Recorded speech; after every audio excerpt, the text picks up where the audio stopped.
So we have Odysseus and Telkar here representing on behalf of Linq.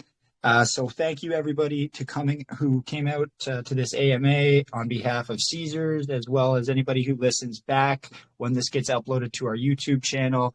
Linq really is a project that has impressed me. You know, they launched back in August of 2023. That's not where the journey started on this one. The inception, again, I'll let the team go into the story, but the inception was many months coming before they actually hit the market with their token. And that's why if you look at their website, look at their ecosystem, the amount of utility that they're offering is so robust. You know, the one thing from talking to the team in our VC the other day that I really kind of came across in volumes was the focus on transparency within the community, which really ties back to Satoshi Nakamoto's initial vision for decentralization in the blockchain. So that brings us to what, you know, the team here at Linq is all about, which is decentralized liquidity. And these guys really are looking to be a key player as the narrative and the type of ways people interact with the blockchain shifts. So, you know, that's about as technical as I'm going to get in terms of, you know, what these guys are doing. But the community focus is amazing. They've already given over 900 ETH back to holders in a number of various ways. And the revenue that's going to come into play with the latest utility release, the Next-Gen LocQer, as well as the exposure it's going to get them across the space, is something that I'm really excited for. And I know you're going to hear the team's excitement come through as well throughout the conversation. So make sure, as you guys are listening, you pull up the white paper or the website, just because there is a lot of information to take through. It'll just make it a little bit easier to follow and digest.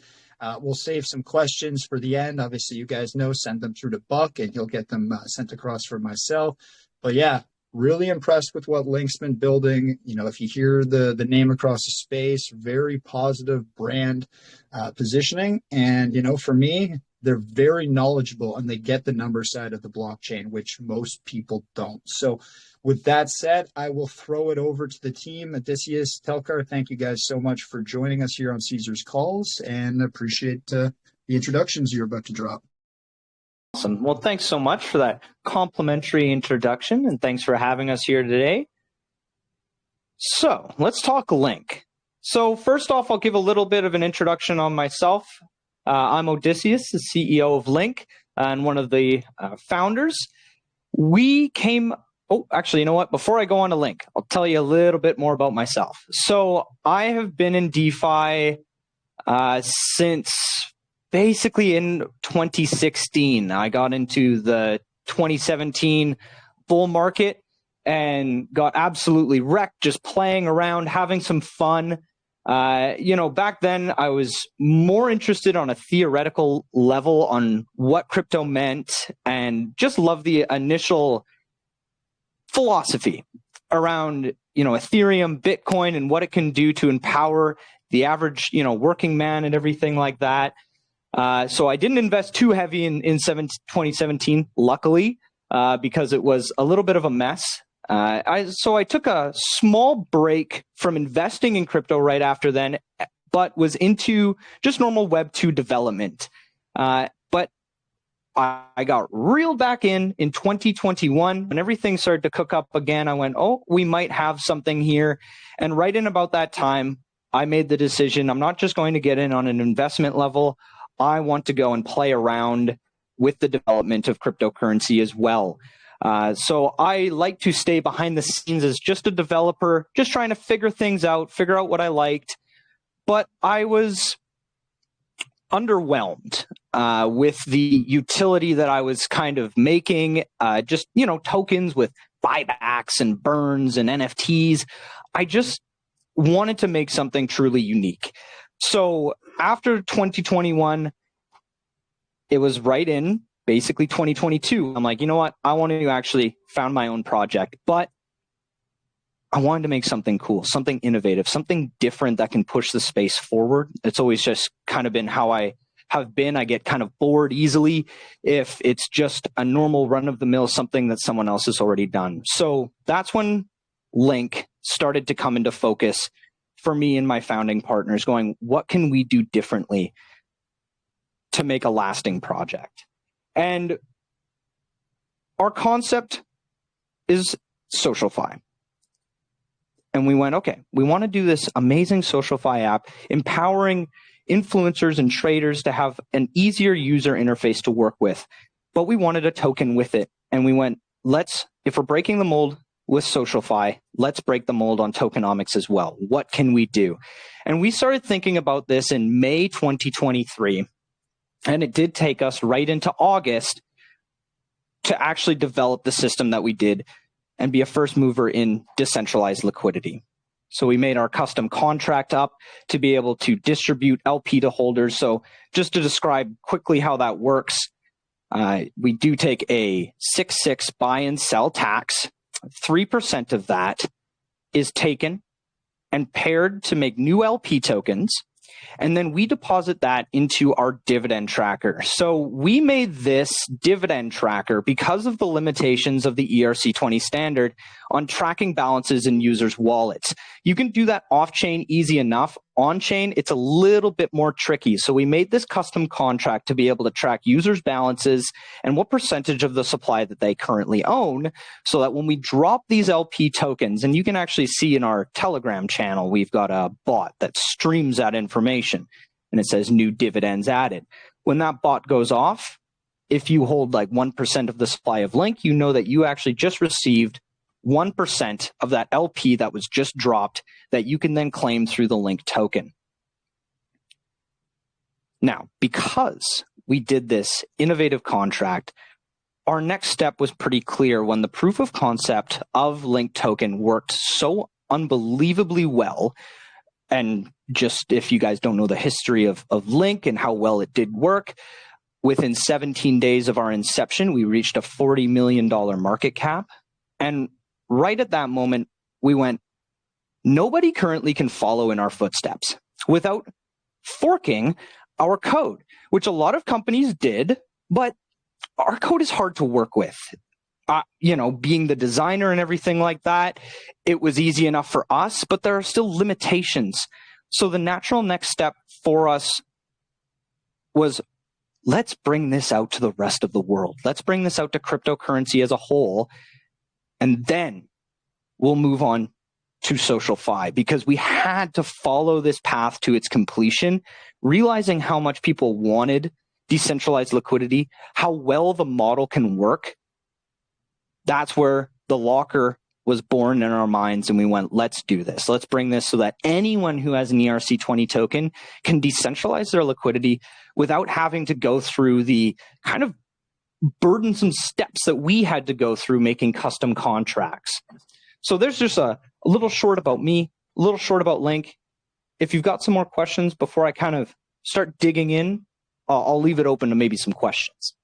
Well, the one thing I just wanted to comment, and I made the same comment when you guys, jumped on the call with me Monday, is I just love the team's ability to identify a market opportunity and pivot, right? Because you did introduce the project initially, right? As you came to light with this concept as a SocialFi platform, but then seeing where a big gap existed currently in the market, you shifted kind of your focus at the time. And although the SocialFi element is still very much embedded within your roadmap, you guys have, clearly shown the ability to identify, shift, and deliver when an opportunity presents itself. And I think, so much of what disappoints me a little bit within the DeFi or the crypto space is people come up with a roadmap and they're so unwilling to differentiate or to defer from it that it hurts the project in the long term, even when an opportunity may arise for them. So just great job for you guys as a team identifying that opportunity within the market and being able to successfully pivot with still keeping your goals embedded in your roadmap, but keep your focus on where you think there's a bigger opportunity, and you can establish that niche and that brand name, which will also help as you scale back and scale out your SocialFi platform in the future. So great job on that. Well, thank you. And, this goes kind of back to the philosophy of Linq as a company and something I stand behind a lot. So if you can see on our website there, building a future we own together. One thing that you'll notice of successful companies is they don't lead with what they do. They lead with why they do it so that they are able to pivot and absorb other industries and market share in other sections of the industry because, well, I'll take Apple as an easy example. They started off as a computer company, and then they went on to music, onto accessories, and each market that they went into, it wasn't a departure from what they were, because Apple never led with, we are a computer company. They led with the saying, we think different. They wanted to push the bounds of what was possible, no matter what industry they were in. And that's what I wanted to bring into Linq as well. Building a future we own together means that SocialFi or decentralized liquidity, they're not departures from the grand goal. They are pieces of this grand goal. Now, and I'll explain kind of why. Building a future we own together is the core ethos of what, in my mind, decentralized liquidity is. Giving value to those who help you grow. We're proud to say that we distributed over 800 Ethereum to our holders. Why? Because they made us a success. You know, if it wasn't for our loyal community and the people that paid attention to us, we wouldn't be anywhere. Decentralized liquidity may not be a concept, right? We, from our origin, that's what we stood by, is we're in this together. We're building a future that we all own. Same with decentralized liquidity for our LocQer. We want projects to support their community, and we stand behind those projects to support them as well, not just through the tool that we provide to save them money and get them to achieve their development goals faster, but also through our business services company, where we stand behind the projects who support us. And we say, look, if you guys need help scaling, we've been through that. We can help you with that. So we grow ourselves, the projects that support us, and the communities that support them. And that ties into SocialFi as well. The whole concept of SocialFi was bringing people into a unified platform and then rewarding users that provide value to that platform, whether you're a project owner wanting to, access more investors easier through our platform, or influencers who want to get some compensation for the volume that they bring to projects. We always stand behind this saying of, we're building a future we own together. We share. It's the whole ethos of cryptocurrency.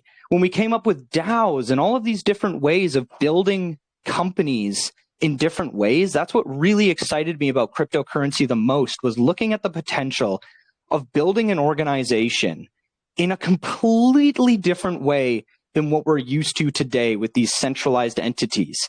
So that's why the team saw it as a refinement, not even a departure or anything else, because we never said we were what we did. We always said we do this for a reason. We lead with the why, so that if we wanted to expand into different industries or different market segments, we can do that because it aligns with our core vision of why we're doing this, which is to empower people who empower projects and who empower our tools. So just had to put that note in there before I start on the LocQer and then talk on SocialFi, just to tie it. I love the comparison you used to Apple, right? And just like the way that they've set them out. And that's why in my intro and even in my write-up, I did allude to like the vision that you guys have, because I talk to a lot of projects, talk to a lot of teams, and no disrespect, to anybody else, but not a ton of projects, even if they're building a utility, have a vision behind it, or like a problem they're trying to solve, or like something they're actually looking to accomplish or add into the market. So again, like really impressed with the thought processing that's gone into this. And I'll give you the mic back just to jump into more details on Linq, and we could jump in, or if Telk wants to come off the mic and do a little intro, he could definitely do that as well before we get into the nitty gritty. Yeah, sounds good. I go by Telkar. I've been in the crypto space really since Bitcoin came out. I knew about it back in 2009 off of a stumble upon click, and then actually mined a little bit on an EMAC that nearly blew the computer up, and I stopped and forgot about it. But I've been paying attention and seeing what's going on in the space since then. Been an investor all the way through that, all the cycles and everything. And one of the things I've always wanted to do was get involved in a project that could, actually transform the space, as I have seen, the entire range from the ICO days all the way out to, the whole layer one madness of that 2017 run into the DeFi concepts and everything like that. And in my professional work and, the non-crypto aspects, I am involved in software solutions for enterprise businesses. And one of the things that I saw with Linq, when I joined on as a COO, was the way that we could transform the way that people invest in the space itself, right? So if you're a startup investor or we're down here in Degenville buying tokens, one of the biggest problems that everyone suffers from is getting rugged, right? Hey, if you're here in this chat, you've probably ate the rug before. You've probably bought a token at launch and then it gets the liquidity removed. Well, that's a problem because people are putting their hard-earned money into these projects. And I saw the solution that Linq brought to the table with decentralized liquidity, meaning the community owns the entire liquidity pool of the project. It literally cannot be rugged by the developer. Each holder, each of the people involved in the protocol, each of their private keys is what makes the liquidity pool secure. Not one agent, not one group of keys that's like you've always heard of these stories of, well, we've got our multi-sig on the liquidity or whatever, and then there's an inside job and there goes the liquidity. Poof.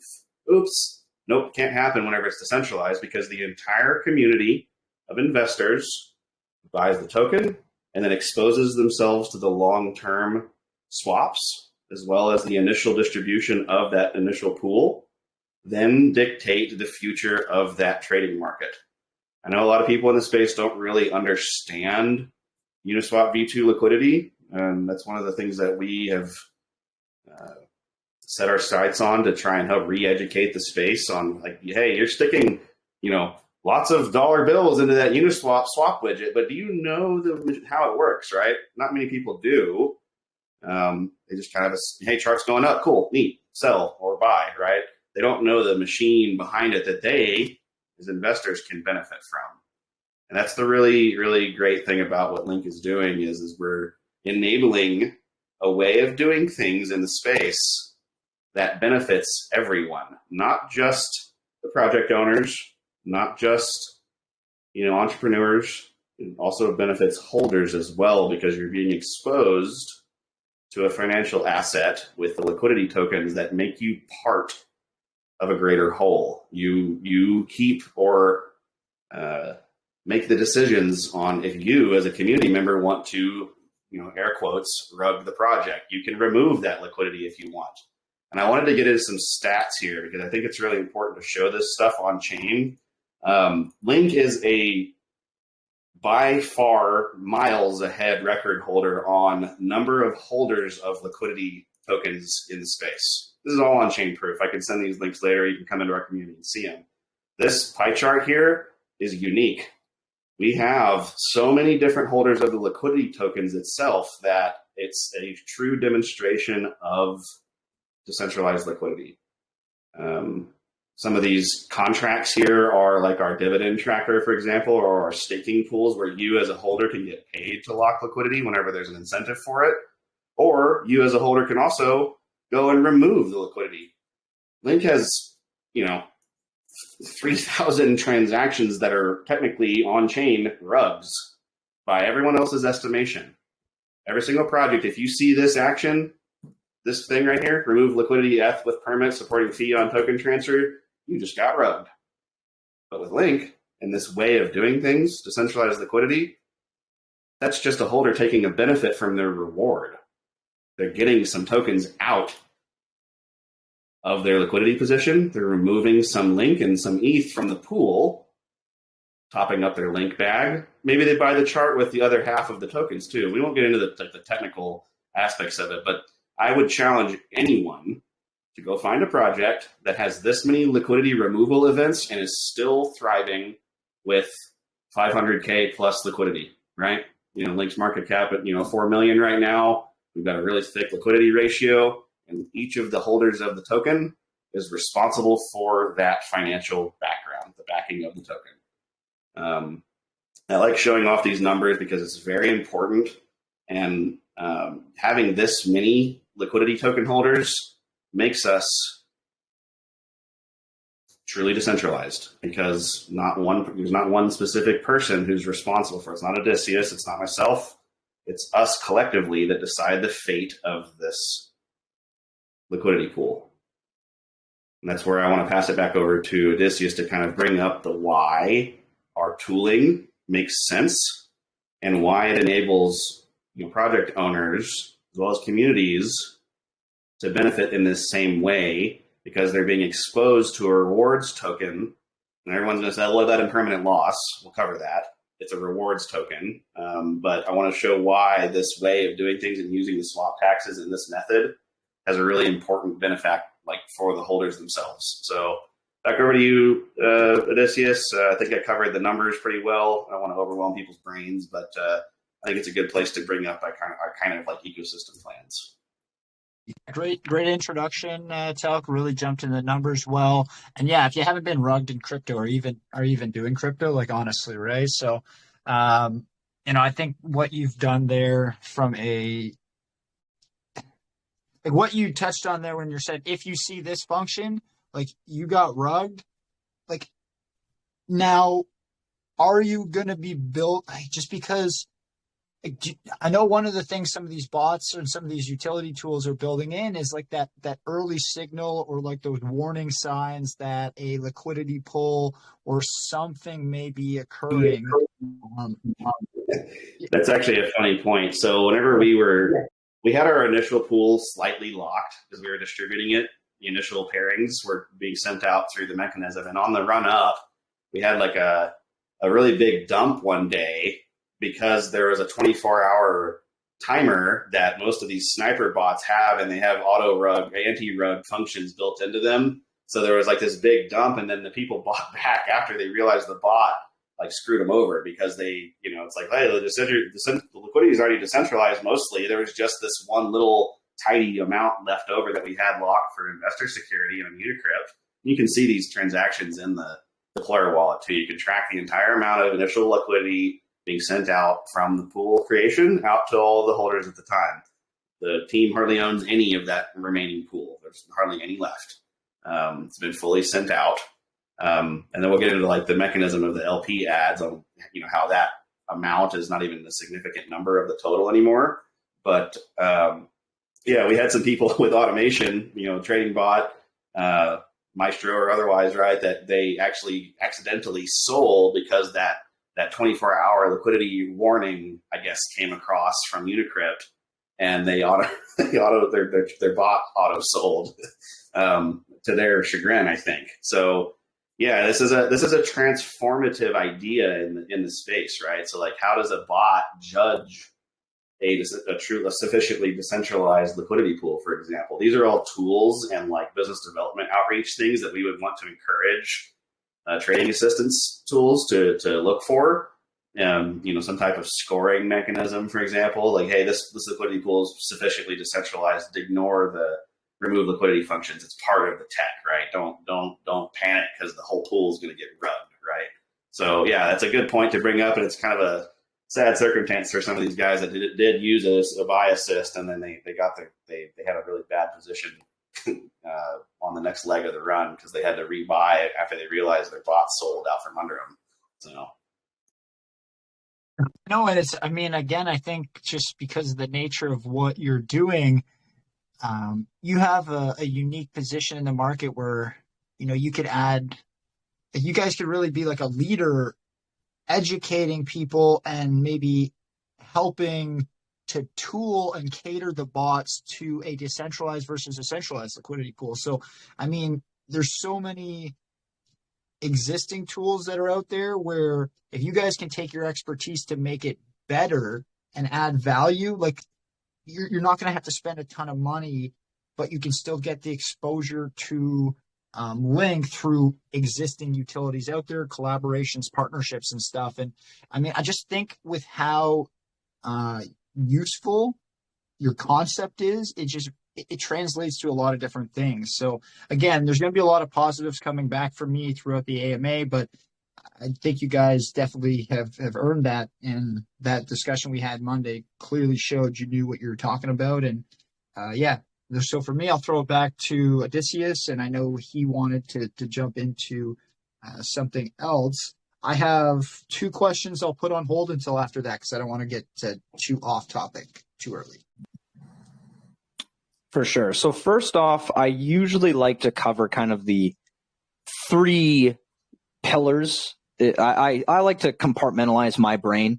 And with Linq, I always think of where we started, where we're going, and where we want to go, which in my mind is Linq token and our suite of software we have, the LocQer, and SocialFi, and kind of start to try and cover each and every one before I jump. So I'm just going to start on Linq and basically talk about the token, the ads of LP, and what happens with the ETH and our staking, because it really does highlight why we made the LocQer the way we did, was to actually make it so that companies don't have to go through what we had to go through to do what we've done.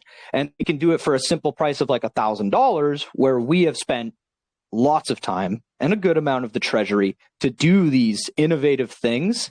So it'll really highlight why we built the LocQer the way we did, and why we highlight these certain features so that everybody can kind of go where we went to for low expense and low time allocation. So Linq token, it's got a 6.6 tax. As I mentioned, 3% goes into LP. So we pair new LP tokens, put those into the dividend tracker that you guys, see there in that chart, and then users can claim from there.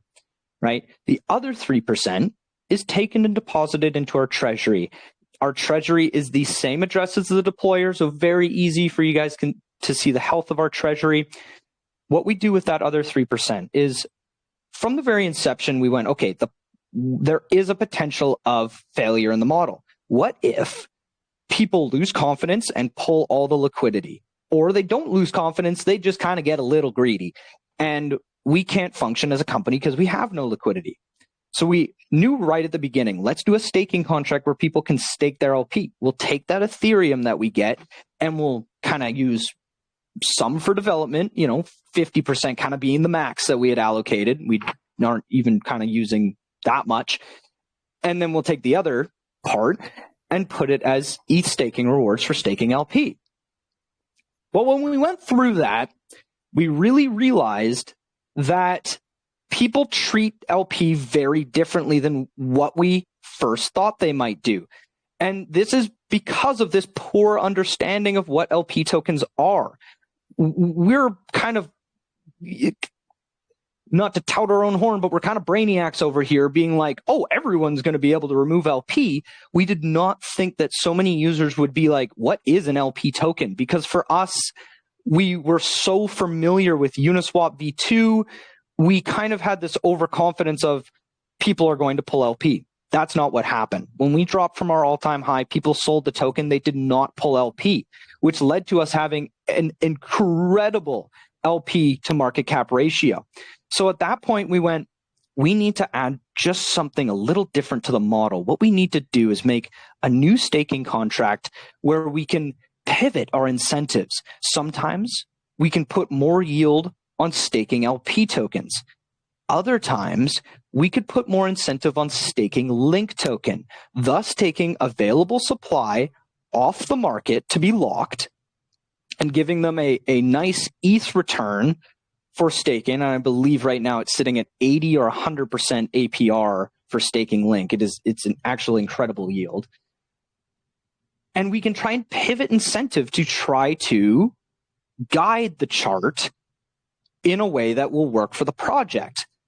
This in itself is incredibly innovative because not a lot of companies try to actually exert any influence over their liquidity or market cap in this way.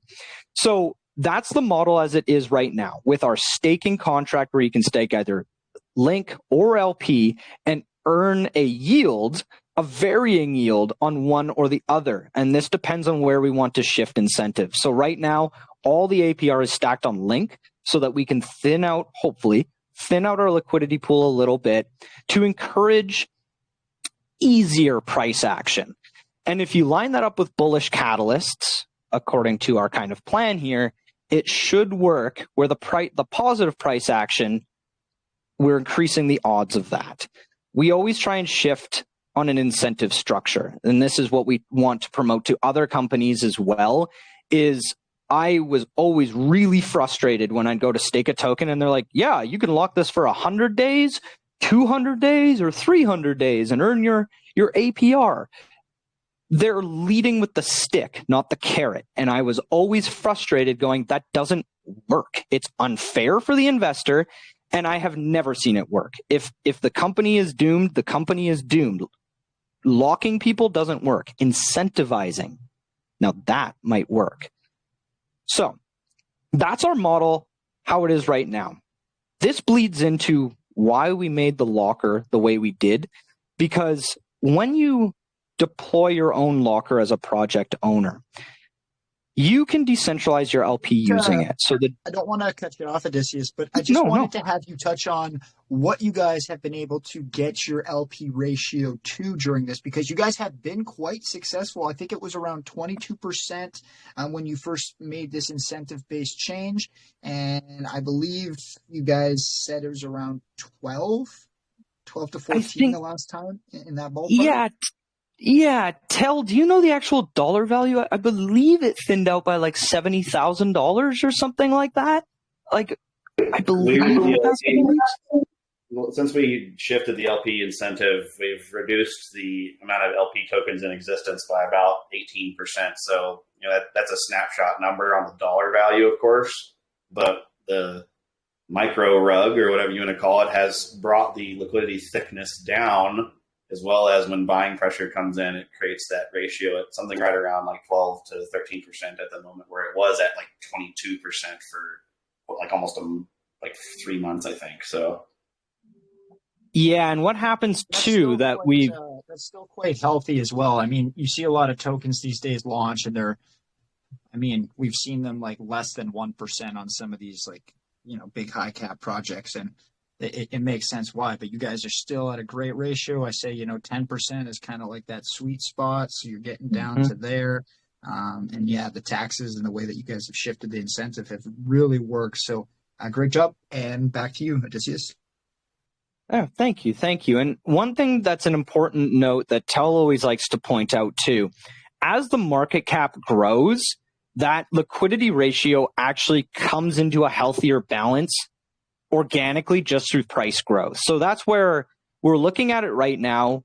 Actually very happy with where we're at, because with just a kind of marginal increase in price, that liquidity ratio will come down right into that sweet spot that we are aiming for as well, right? I basically say 8% to 12%, I'm a happy guy. And it's moving in a great direction with the amount that has been pulled. And with the price kind of action that we are kind of forecasting out, I do believe we're going to be at that kind of nice 10% sweet spot here into February and March, if again, the plans line up. But now you guys know a bit about Linq Token, and all of that has happened over months.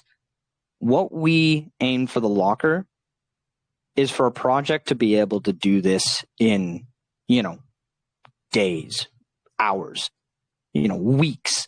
Again, distributing their LP takes a while, but when they want to pivot and do a new staking contract or something like this is what this LocQer is built for, is not just to decentralize a project's LP, but be a tool that they can utilize for the future of their company so that they don't have to pay for these innovative, kind of wacky staking contracts. They can just pay a small reconfiguration fee and get lifetime value out of their LocQer for the project. So I'm going to dig into that a little bit here. So I'm going to take you on a journey as a project owner first off. This is kind of important because with innovation, and I've said this a couple times, you have to be careful to not over-innovate. If you over-innovate, it's too much of it's a hard sell, right? It's a departure from what people are used to, so much so that they won't do it because it's confusing.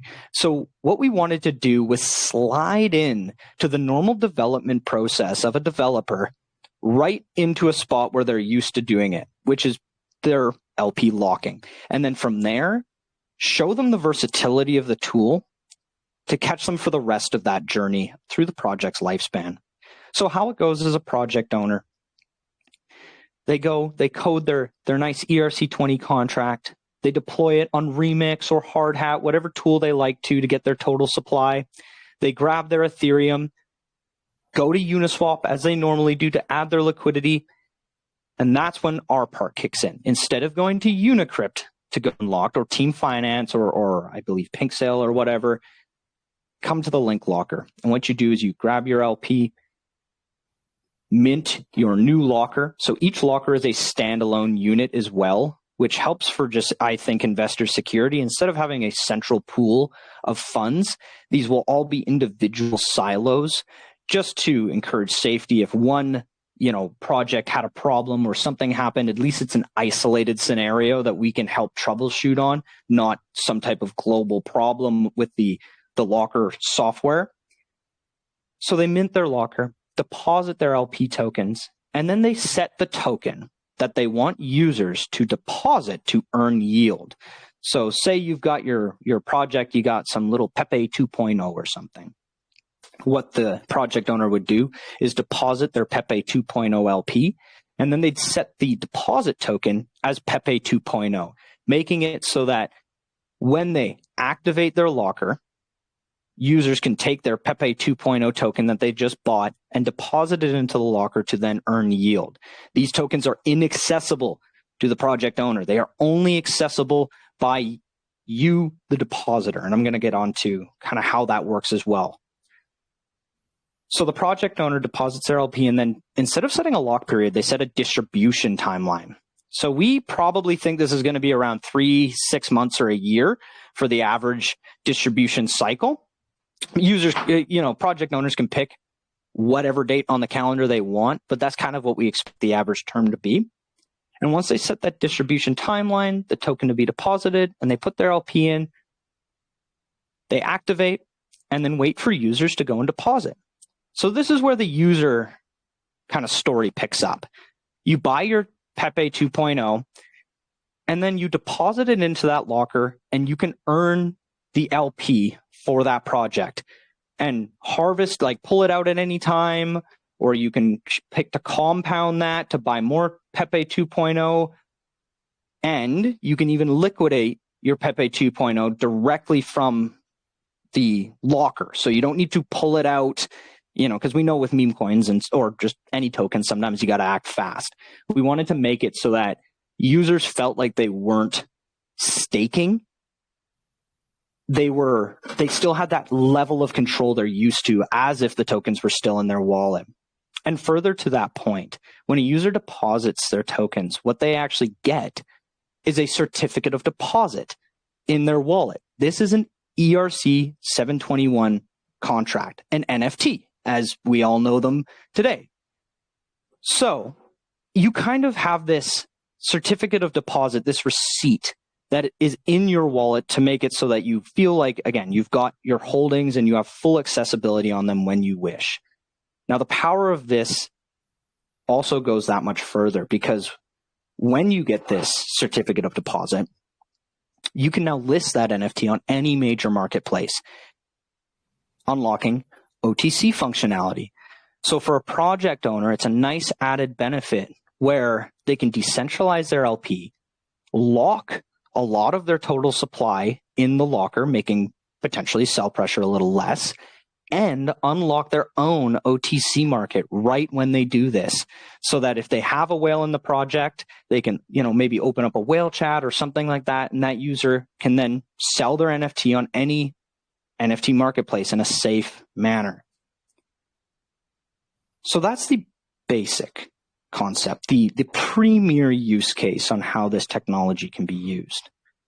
But as I said, there's a lifetime value of these contracts. So when that LP is distributed, the project owner at that point can reconfigure their contract to be kind of any form of staking contract they could basically ever want.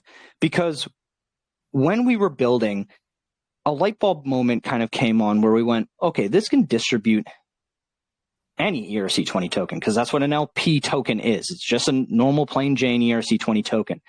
So we can actually distribute any, can't we? Yes, we can. How many could we distribute? What if we wanted to put Linq, Pepe 2.0, LP, and I don't know, a couple other tokens in there? We can do that. So we realized at that point that this tool can be used for the lifespan of the project to distribute their own token, or do what Linq has done with our staking contract. If you wanted to later move it where you have it where users can deposit that LP that they have earned to earn ETH, wrapped ETH, of course, that can be done as well. Or if you did a partnership with another firm and bought their token with their treasury, you can deposit that token in.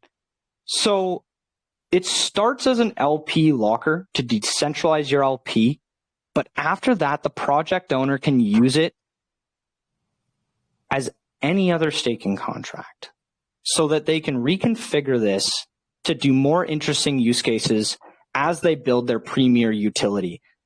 This also comes into things like rev share. A lot of companies are actually in talks with us right now about this very thing, because rev share, as we know, is really picked up as a narrative.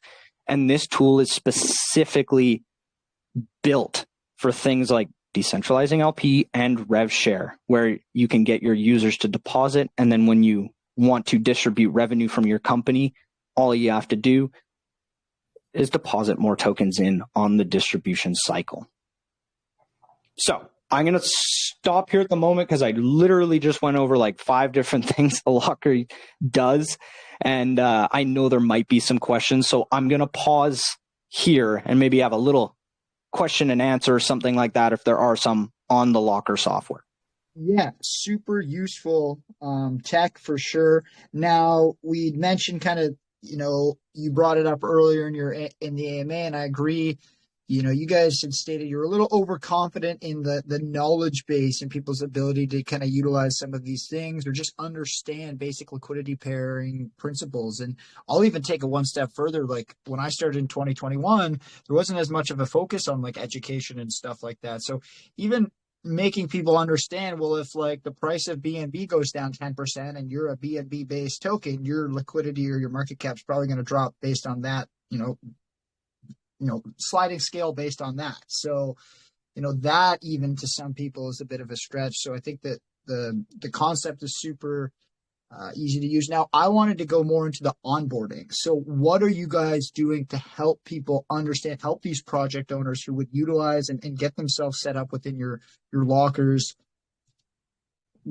Once they're set up, what's kind of the suite of resources available? How much hands-on work do you have to do with them? Or is it more so of an automated process for them to, set everything up, make any transition that they would need to? So this factors into why we attached an entire businesses services company on top of the tool, because we kind of realized early on, if you're a developer, this tool will be fairly intuitive to you, but where this technology can come in handy for you. Now, that might be something that needs a little bit of work. And we decided from that kind of early point, because I always lead with why. Why would someone use our tool? Why would they change? So we stacked up reasons on the tool itself on why it should be used and how this can benefit your project. But we also went a step further with that and went, almost every cryptocurrency company has a hard time scaling. Almost every business. It's a business problem. It's hard to find talent. It's hard to know what direction to go. It's hard to paint out your architecture. And especially for cryptocurrency companies, because we are so integrated with our investors. With a normal company, there's shareholder meetings maybe, but we're here on Telegram every single day. We hear from our investors when they're happy, when they're upset, and that pressure can be hard to handle for a lot of project owners if you don't kind of have that emotional control. So we wanted to be there to be kind of that guiding light to say, don't worry, we've got your back. You've used our tool and helped us. Let us help you. What are you struggling with? What are you trying to figure out? And we can see how the tool can help you. And if it's something like promotion or, some design work, other development work, we can help you with that as well. We want to be here for project owners and for their communities. So for the expansion, that's kind of where we want to come in, is we want to say, if you've used our tool, come to us if you have questions on how it can go further. And we've got these, graphics and kind of easy to digest information packets for project owners to just understand the base of how it could be used. But we do plan on supporting projects on kind of a deeper level, so that if they've got creative ideas on how to use the technology, we have even gone down the path of, could we make custom lockers for individuals for a fee if our, plain model doesn't work for them? So that's kind of how we plan on growing our clients. Because there's two strategies for growing a business: client acquisition and then growing your existing clients.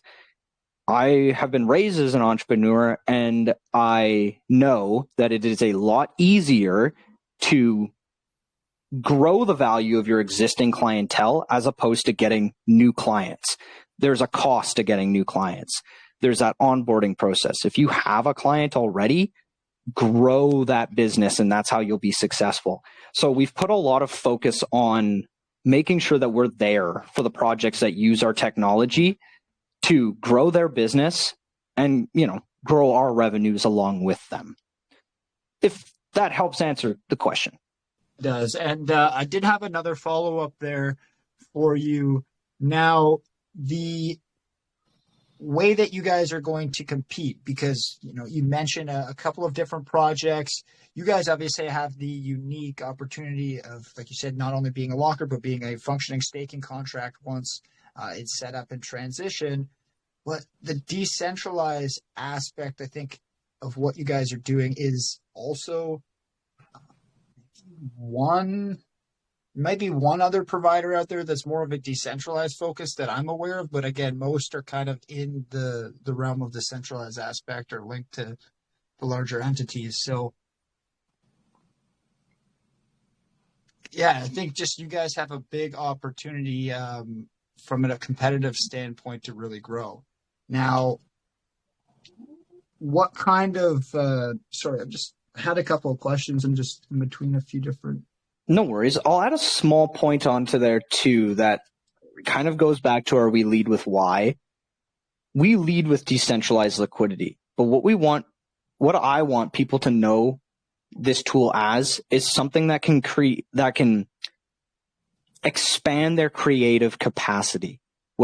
When I was a developer having to work with what was around, I was constantly bogged down with, well, if I want to do this creative idea, I'm going to have to spend either countless, weeks and months or a lot of funds to do this creative idea. And I was kind of locked out of certain things. What I wanted to do for all the developers like me out there was build a tool that they could manipulate to make something awesome, to make something different. That's why we've also got the index fund kind of functionality in our locker, and we plan on expanding on that quite a bit. I've got some creative concepts that I'm going to be running with myself once, the software is at that kind of final point to see where I can take that. But that's what I want this tool to be used for, is not just to decentralize your LP, but to create innovative financial instruments at a fraction of the cost and the development time by just using what we've built. That's why our software is going to be open sourced. We're going to be verifying our contracts, is because I want to see developers get more creative. Let's build some cool stuff here. I'm sick of being bogged down with just, you can build an NFT or you can build a token. That's boring. I'm done with that.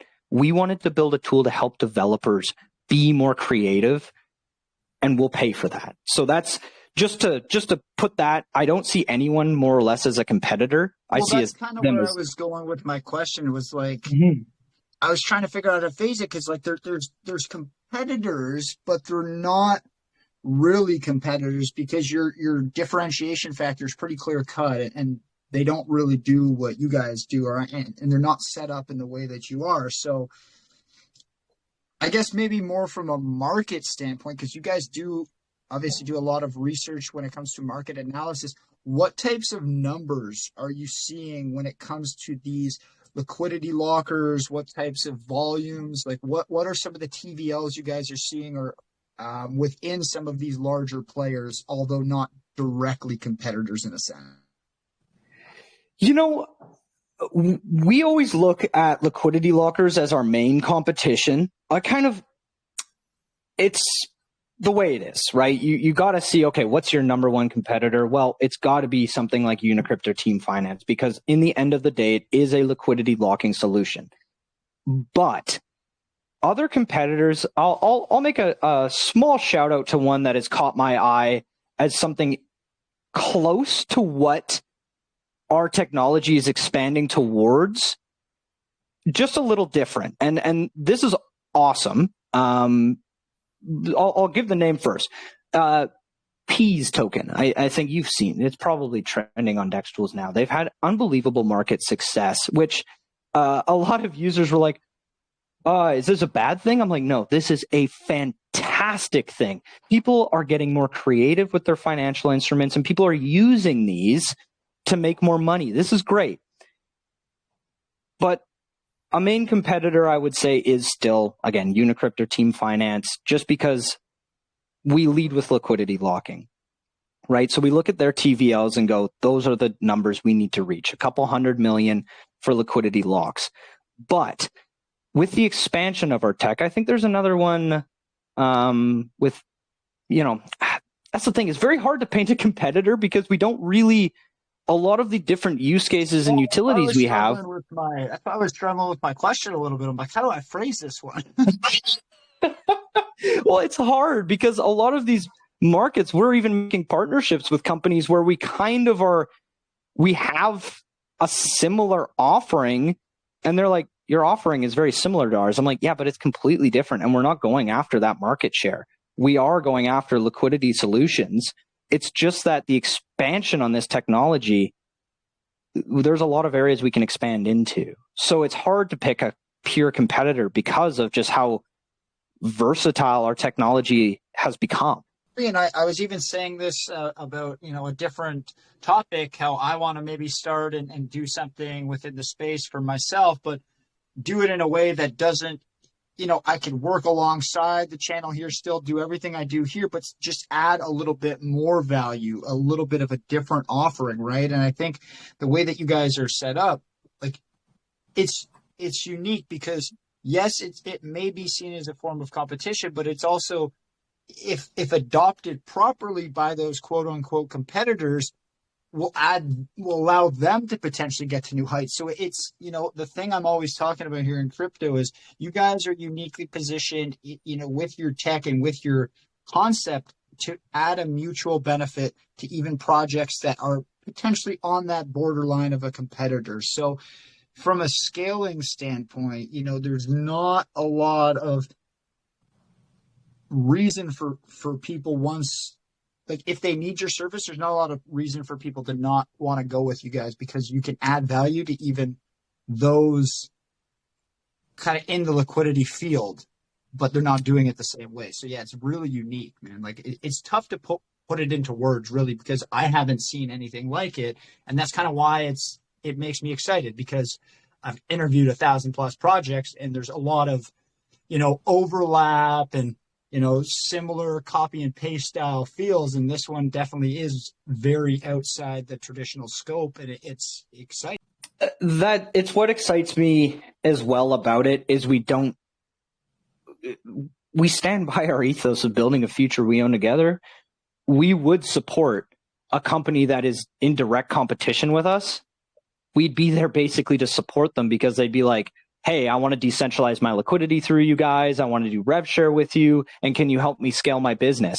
And if they have this amazing business model, even if it's very close to ours, would I be there to support them?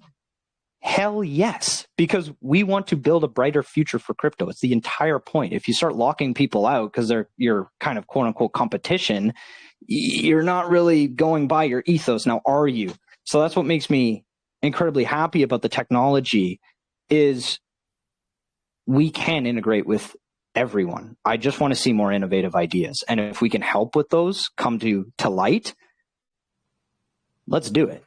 I did want to talk about while we're on the subject of the LocQer, how you guys are going to really scale up the revenue side of the business within LinkQ. I went back to my old OG, man. I said this, I wouldn't do it on the AMA, but I did. I went back to how I used to pronounce it to keep it fresh in my head. But yeah, for Linq, what do you guys have upcoming when it comes to the revenue? And I wanted to touch on the revenue, but also how you guys plan to leverage those communities and those projects that use your service to grow, because that's the one thing is it's like like other utility projects, like for example, Shield, where they get exposure to multiple groups. They're not taking anything away, but just because of the value that they can add to those projects, people should inherently want to check them out. And I think you guys have that opportunity as you guys grow your partnerships and grow the number of communities you're embedded in. Yeah, 100%. So I'm going to go into just the revenue on the tool, on where the fees come in and how that kind of works. So there is an initial lock fee. So we are also going to be just offering normal liquidity locking solutions for half the cost of Unicrypt, kind of like our little loss leader to grab some market share to say, hey guys, if you want, we're not going to charge an LP cost. It's just half the cost of what Unicrypt charges in ETH, and you can normally lock. Fine enough. Decentralized locking is going to be probably in the tune of like $500. We haven't had that final price tag. We're going to probably give a lot of discounts in the beginning just to get people to use that tool, and then try and find that sweet spot of what's reasonable kind of as we figure out our first couple weeks, couple months of putting it in production. But then after that, this is, in my mind, where the bulk of the revenue is going to come from is two things. One, transaction fees, and two, the business services that we can provide. So for transactions, this is why we wanted to make the LocQer alterable, depending on what stage of your life cycle you're in, because you want to grab a lifetime value, a lifetime connection through a project that kind of comes in. If they're going to last for years, it'd be great if you can follow them on that path, because for transactions, that's how you can actually make a decent amount of capital. So when a project owner or when a user, sells their base token or interacts with Uniswap in any way just directly on our interface, we will be charging a very small transaction fee, just basically 0.1%, 0.2, something in that kind of line, so that you basically pay for expediency. If you don't want to pull out and go to Uniswap directly or do that, you can just simply use our interface on the click of a button for a small fee. Now, there are also reconfiguration fees for a project owner. So just a small fee of $100, $200 to switch it from a decentralized LP locker to a revenue share locker. And you can cycle this, as we kind of call it, reconfigure it how many times you want. You can do it thousands of times. We made actually a change real recently, actually, where we were going to limit the amount you can reconfigure, and through just some crafty coding, make it so that you can reconfigure this however many times you possibly could want, which makes it so that we can get lifetime value out of a successful project. But this is a core reason on why we did these business services. We want every project to succeed as much as humanly possible, because this will benefit the revenues on transaction volume, how many times they reconfigure, etc. If the project only lasts 24 hours, that sucks. if, they're a good concept, of course, and they're wanting to push. Sometimes it ends in 24 hours because of the team or something, other. But if it's just a problem of scaling or figuring it out, that's why we want to be there with our business services, because we want companies to have years in the market. So business services, I think, are also going to be a huge portion of our revenue, because people will need things now. And that's why I think these business services are going to really catch with projects, is because most of them don't have the luxury of time. They might have the capital, but what they really need is time, or they need someone like Linq to be right there to say, if you need something right now, we'll get that for you. We'll make sure that your initial launch and everything is successful in the way that you see it, so that you can build a business that can last. Everything we give comes back to us in the form of revenue, because the longer they last, the more revenue we make on a lifetime value of the client. Does that make sense? Tell if I missed any other little revenue verticals that you wanted to address. And, I come from traditional sales and traditional business, right? So one thing I wanted you to say is, if you're able to show your value and use case early, when we talk about repeat clients versus having to completely educate and onboard a new client, if you show your value early, those individuals are likely to stay kind of within the Linq family moving forward. And from a business perspective, just a cost standpoint to a business, it's about 3 to 4 times less costly to work with repeat customers versus onboarding new ones consistently. So I think, again, based on what you guys are doing, the amount of different layers of services that you guys can kind of provide, or customized tailoring that's available within it, the ability to keep people in-house and build up a repeat pool of business versus having to necessarily go out and hunt and develop new business consistently, you guys will be at a much better position from a cost standpoint just to you because of that. So, there are traditional business rules and things that still apply, and the way you're set up, from a costing standpoint are, positive, and definitely there's some benefits, and would lead to more of that repeat business. So. Exactly. No, that's exactly what I was.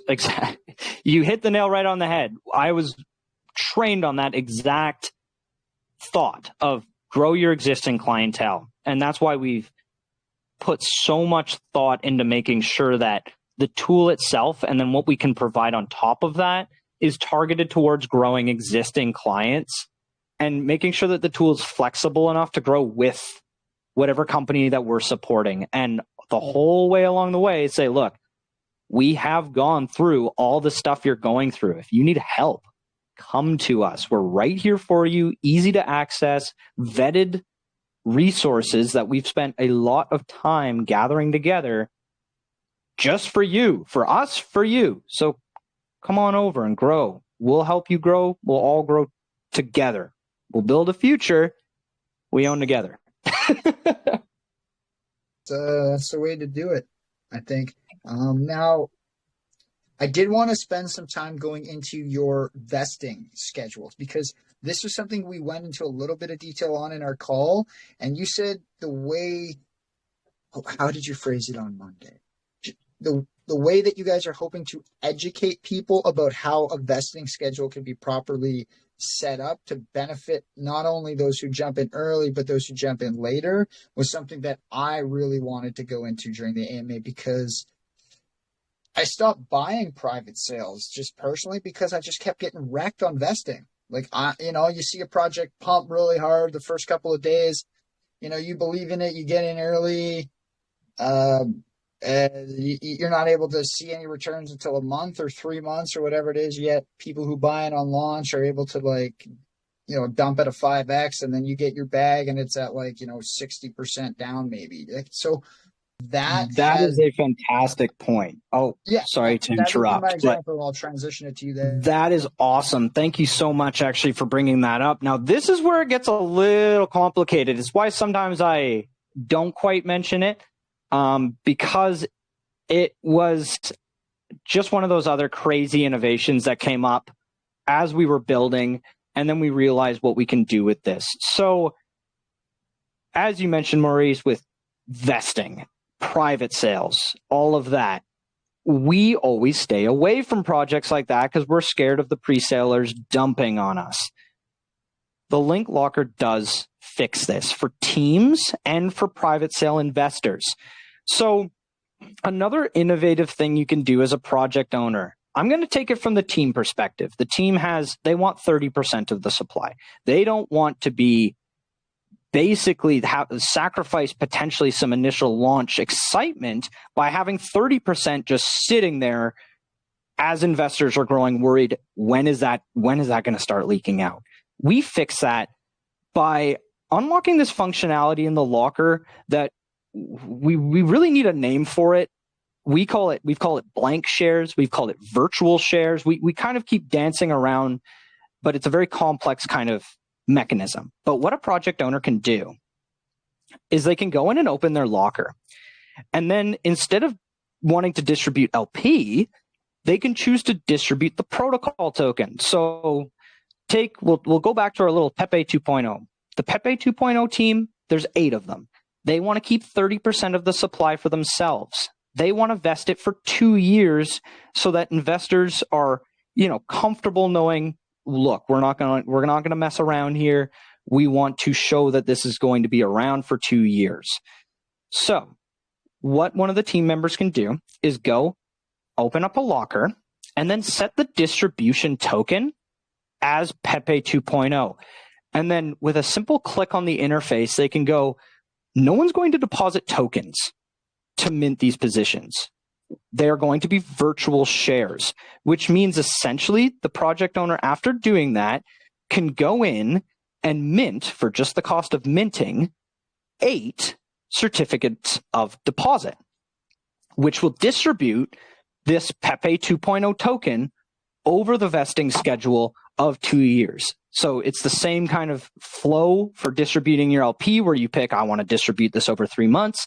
This project owner would go, I want to distribute these Pepe 2.0 tokens for 2 years, and then mint those 8 certificates of deposit and send them out to the 8 team members. At that point, those tokens cannot be removed. They can't be tampered with in there. They are now locked and distributed over 2 years to those team members, all fully on chain for investors to go look and verify for themselves to say, can you guys sell these tokens early?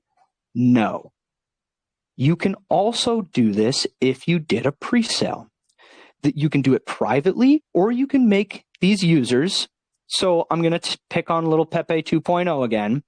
Say the project owners wanted to do that 30% and they wanted to vest it over 2 years, and then they sold 20% in a pre-sale, or they want to. There's a multiple ways of doing this, because you can either just collect the Ethereum in a private address or a public deployer address and then send out your virtual shares that distribute this Pepe 2.0 token, or you can conduct your pre-sale on an NFT marketplace. So what you can do is deposit that 20% into a different LocQer and then mint 100. Let's say 25. Just keep it low. Mint 25 of these certificates of deposit. And so actually, you know what? I'll make it even 20. So each certificate of deposit will distribute 1% of the total supply to each pre-sale buyer. So the project owner goes, mints 20 certificates of deposit, which will distribute a total of 20% of the supply over 6 months.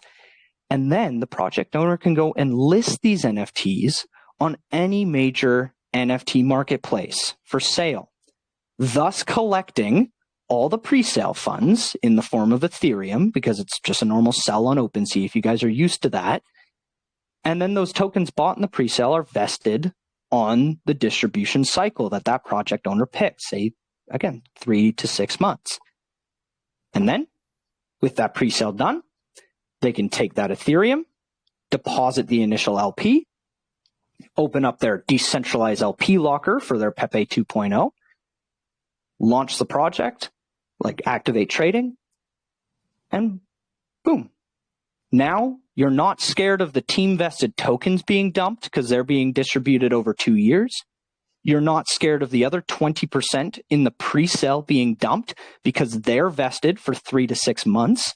And if those pre-salers are smart, they're going to harvest their Pepe 2.0 and immediately just go and deposit it into the Pepe 2.0 LP LocQer to go earn some LP that they contributed to in the first place, getting some of their money back. Another cool point. And the project is safe and sound to have a nice launch with Linq back there saying, hey, if you need help scaling, we're here for you as well. Pretty cool, hey? There it is. And again, I know it's something you don't typically go into, but I mean, for myself personally, I think I miss private sales because I buy something to invest in it. I don't buy something to flip it 2 days later for a couple X's. I buy something, and I've said this before, I think there's maybe the counter's up to 3, but all the way back to November 2021, there's only 3 bags that I've ever fully sold out of. So, and that was one because the team pissed me off. And I've been holding from November 2021 until like August of 2022. And the team did something that I did not agree with, and I just sold the bag and went into the chat, and I was like, I appreciate the time, guys, but I don't agree with this, and I left. And the project died shortly after that because it's a terrible decision. But yeah, like for me, I think if teams can do a better job repositioning what a vesting or a private sale can be and potential-wise, like I wish I bought into more private sales, but personally, not enough teams understand. There's too many variable factors, so I don't. But yeah, I love this utility and the potential of the educational aspect and just trying to teach people, right? So there was something I wanted to go into as well, and it's kind of what you guys are already doing, but a big trend for me, because I'm a stock investor as well, and what I've been identifying and trying to go after are these as a service type industries. So what's your, is that how you guys are going to maybe scale or position Linq in the future as liquidity as a service and scale it up in that sense? Just trying to see business growth type, more of a business and a growth type question. So expound on that a little bit. Expound on it a little bit more in what, in your mind, what liquidity as a service would kind of look like. Because I know, I do know a couple traditional kind of, examples in my mind on what I'm thinking. And because I'm just not sure how much manual or how much the team would you guys need to be involved in anything after the fact, as they go through transition, because you mentioned a couple of these fees or costs associated that would come in, within the LocQer itself, as they need to change things. So I'm just trying to figure out the amount of essentially manpower that has to be dedicated by Linq to justify or scale it as a service. Are you guys going to put 5 to 10 people, build up a customer service team to support the LocQer and work with the teams that you guys are onboarding? Again, it's a tough one to. I get what you mean, and that's kind of what I thought. So no, thanks for the clarification. So in the end of the day, if we do a good job building our tool, we will not have to intervene with more of these simple use cases. All we want to do is, if there's some advanced use case that we're not seeing utilized, we will kind of be there to highlight the use case and go, this is how you can do this, everybody, just so you know the process. Here's how it is. So this will be in the form of video content, documentation, a clear user interface, and these more simple use cases of the team vesting tokens, a pre-sale with vesting, decentralizing your liquidity, changing it over to a staking contract. We want these to be easy to understand and a natural progression that the company doesn't have to reach out to us beyond like a simple, hey, I want to do this. Give me the quick 1-2 of how this can get done. We only want to intervene on a larger kind of scale if they want it. And they're like, I need business services. I need help scaling. And then we target resources to do that. So if our customer service team is like 5 to 10 people, that's probably great because the business services behind the scenes should be firing on all cylinders and, bringing back a substantial amount of revenue.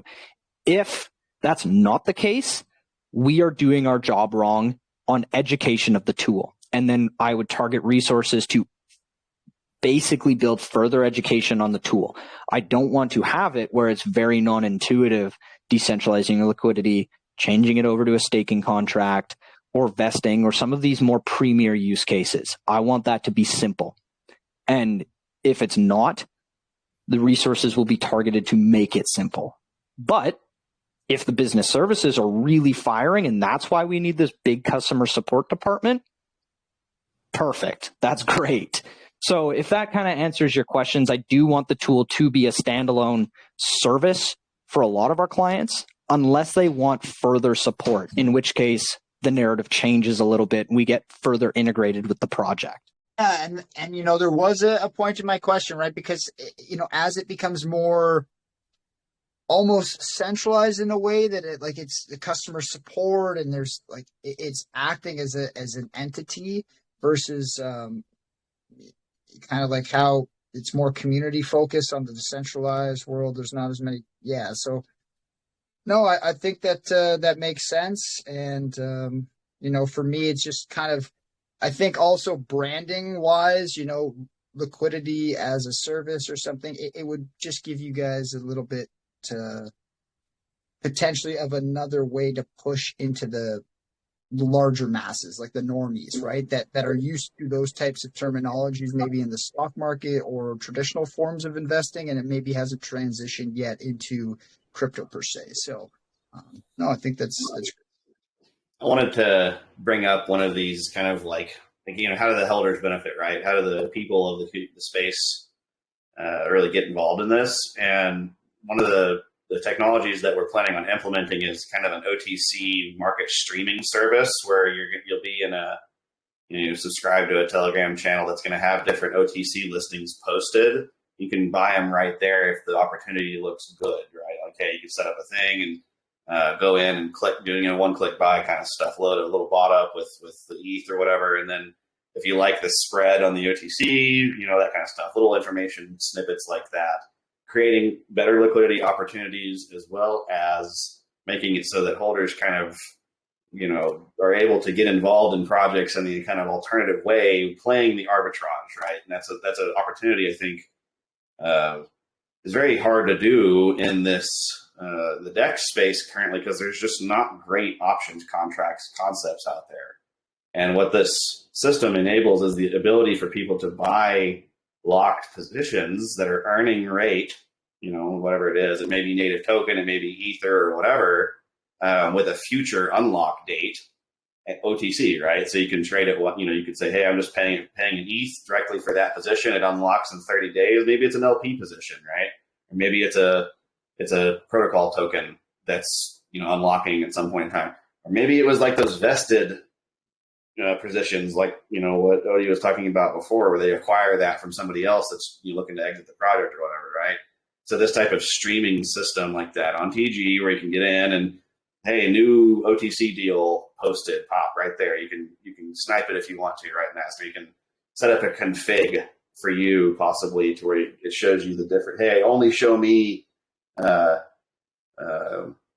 hey, there's something that's a week away from maturity. What's the spread, right? That kind of stuff. So having these types of frictionless environments for people to use the tech is the kind of product goal, to allow for project owners to enable this really deep market opportunity for their customers, if they're their own utility play or whatever, or the case of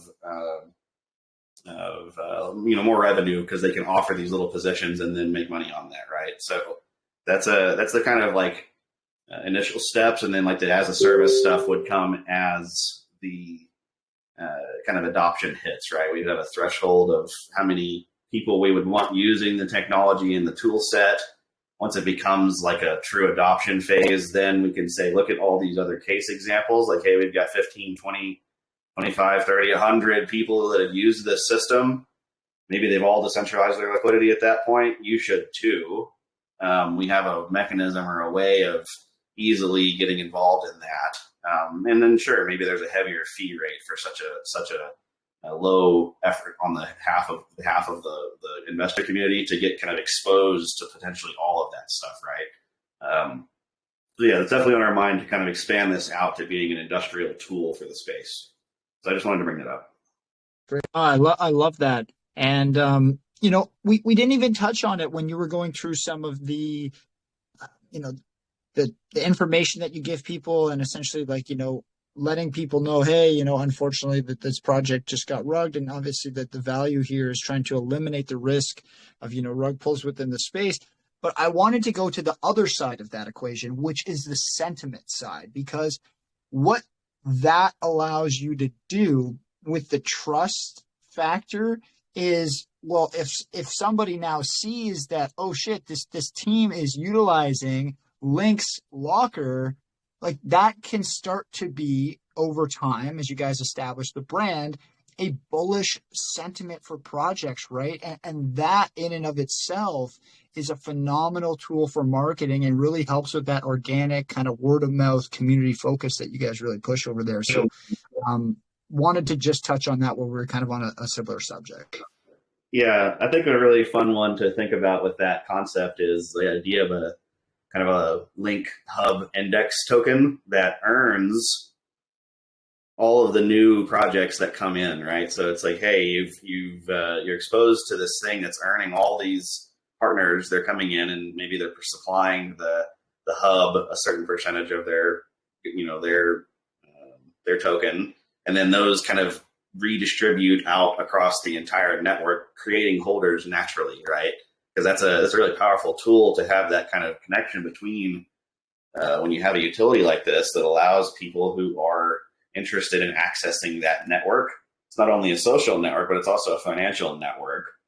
And the implications of that are pretty big, I think. So I think people will be very eager to pay a premium even for such an opportunity like that, right?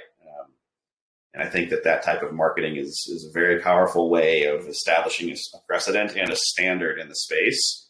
You know, and we have our mind on this idea of once we have enough TVL in the system, you know, hey, like the total value locked in the, like either liquidity positions or otherwise, reaches a really healthy number, you know, 10, 15, 20, you know, 50 million or more of locked TVL. We can then go to services like Dex Screener and Dex Tools and other places like CoinMarketCap and stuff, and then ask for a scoring system on decentralized liquidity. So it shows up as that, like, hey, this is a locked thing because it's decentralized, right? Those types of business development growth things are on our mind, and we just need to have a big, kind of a better poise to be able to ask for or pay for a service like that. One of those bigger aggregate tools to endorse this way of doing things. So we've got all that type of salesmanship plans in our kind of development timelines. It's just a matter of kind of hitting the ball running with some of our launch partners with the LocQer, and then kind of, you know, pivoting as we see things happening and growing it to reach our extended plans. So I'm just going back into the group here that we have set up, and just want to make sure, because I did send through, I know we've spent a lot of time on the LocQer, and I apologize. Sometimes I go on, you know, bring up specific examples or try and tie it back to, you know, times that it's happened, just to make it a little bit more personable to people listening in. But it will sometimes take us down a little bit of a path. So going back to the project, there were a few areas that I really wanted to spend some more time within and deep dive. And I don't know if you would prefer Odysseus to start and kind of keep it within the hub, because we're on the topic right now. Just kind of going through the types of user-friendly services, the things that people could do within the hub, and then kind of the benefits of the token, like the benefits Linq token sees as the hub scales and like users grow there? Yeah, I could take over a little bit on just the kind of Linq token integration into the LocQer and just how holders kind of benefit from that. So we're kind of in the midst of going over multiple rev share options, making sure that we've primarily also have a structure to do it to be on the right side of regulations. And I think we even talked about this on our personal chat where we're trying to anticipate regulations that will be coming in, you know, with the ETF, I believe actually being approved finally after our hilarious fake out yesterday that the whole industry got a good kick out of. We are trying to go, okay, what are our current regulations we have to operate under? And then the harder bit is, where do we see those regulations going here over the next year or two? Because we do know that the Securities and Exchange Commission likes to also dig back into the past to make sure that you are on side with regulations that they, for some reason, just brought out now, but then they want you to be in compliance, you know, back before they were even in. It's a little sticky. So we're going over a couple of the easier ones that we know immediately are good to go, and then wanting to expand on these as we go, as we introduce these new structures into the token. Once we kind of get settled here after the heavy development and focus is off of bringing out the tool into, let's increase the features of the tool and move on to tackling different rev share options kind of as we open them up. But primarily right now, we've got a couple novel ideas of just how when you use the tool, if you hold Linq token and do certain interactions with Linq token itself, you will get discounts on these services that are provided.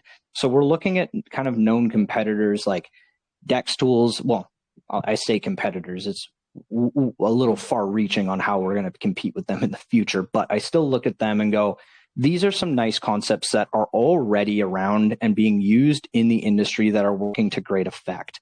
For instance, I think even on our call, I made the comparison between something like Unicrypt, and you look at their token and their market cap, and then you go and look at DEX tools and you see their token and their market cap. I believe the difference lies in what they do with the token and how it integrates with their service. So for instance, DEX tools has it where if you wanted to update your social channels, you can pay in Ethereum, or you can buy DEX token and burn that DEX token.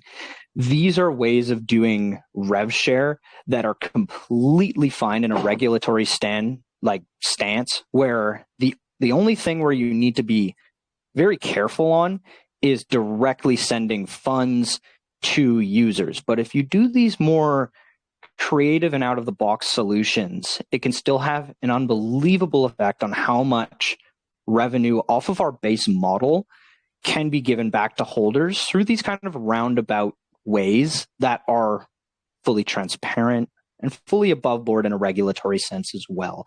So a lot of those details are going to come out here over these next couple months as we release the tool with these primary kind of revenue sharing concepts that are fully above board and we've done our homework on. And then for those more advanced and tricky to do ones, we kind of have and set up, and we're in talks with basically securities lawyers, everything like that, just to run through our plan and see what type of options we can open up later on down the line for Linq holders as well. But primarily for the beginning, what we do want to offer is these types of, if you have Linq token, you can access the tool on a cheaper way, but what you're going to have to do is, either burn your Linq token, or we take funds, add to our LP pool and distribute, and do these kind of creative solutions in the first couple months until we kind of get the rest figured out with our legal teams. And then I did have a couple community members actually. Let me go back to the question that Buck had sent over. Bernardo, so he was just hoping that we could go into a bit more detail on the breakdown of exactly what the G-Link, C-Link, and native Linq token have when it comes to interconnectedness, and like what I know that the G-Link is the DAO-based token, but he was just wanting us to break down exactly what the one-to-ones are and how you gain access to the different services through various tokens. Yeah. So actually, that's a fantastic kind of point right on what I just talked about. G-Link is a massive part of basically how we want to do revenue share in the future, because you have to actually have a DAO and go through that. Like currently under current regulations, you got to go through that process if you want to do rev share that the way we want to do it. So we brought out that DAO token as kind of a prelude to go, we're going to have to be going down these steps here in the future. So hang on as we figure out that exact model, but we wanted to definitely prelude with that. This is the direction we're going to be going in.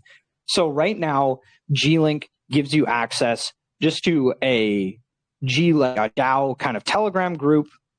And these are going to be the first people who have access to some of these more special offerings that we're cooking right now behind the scenes.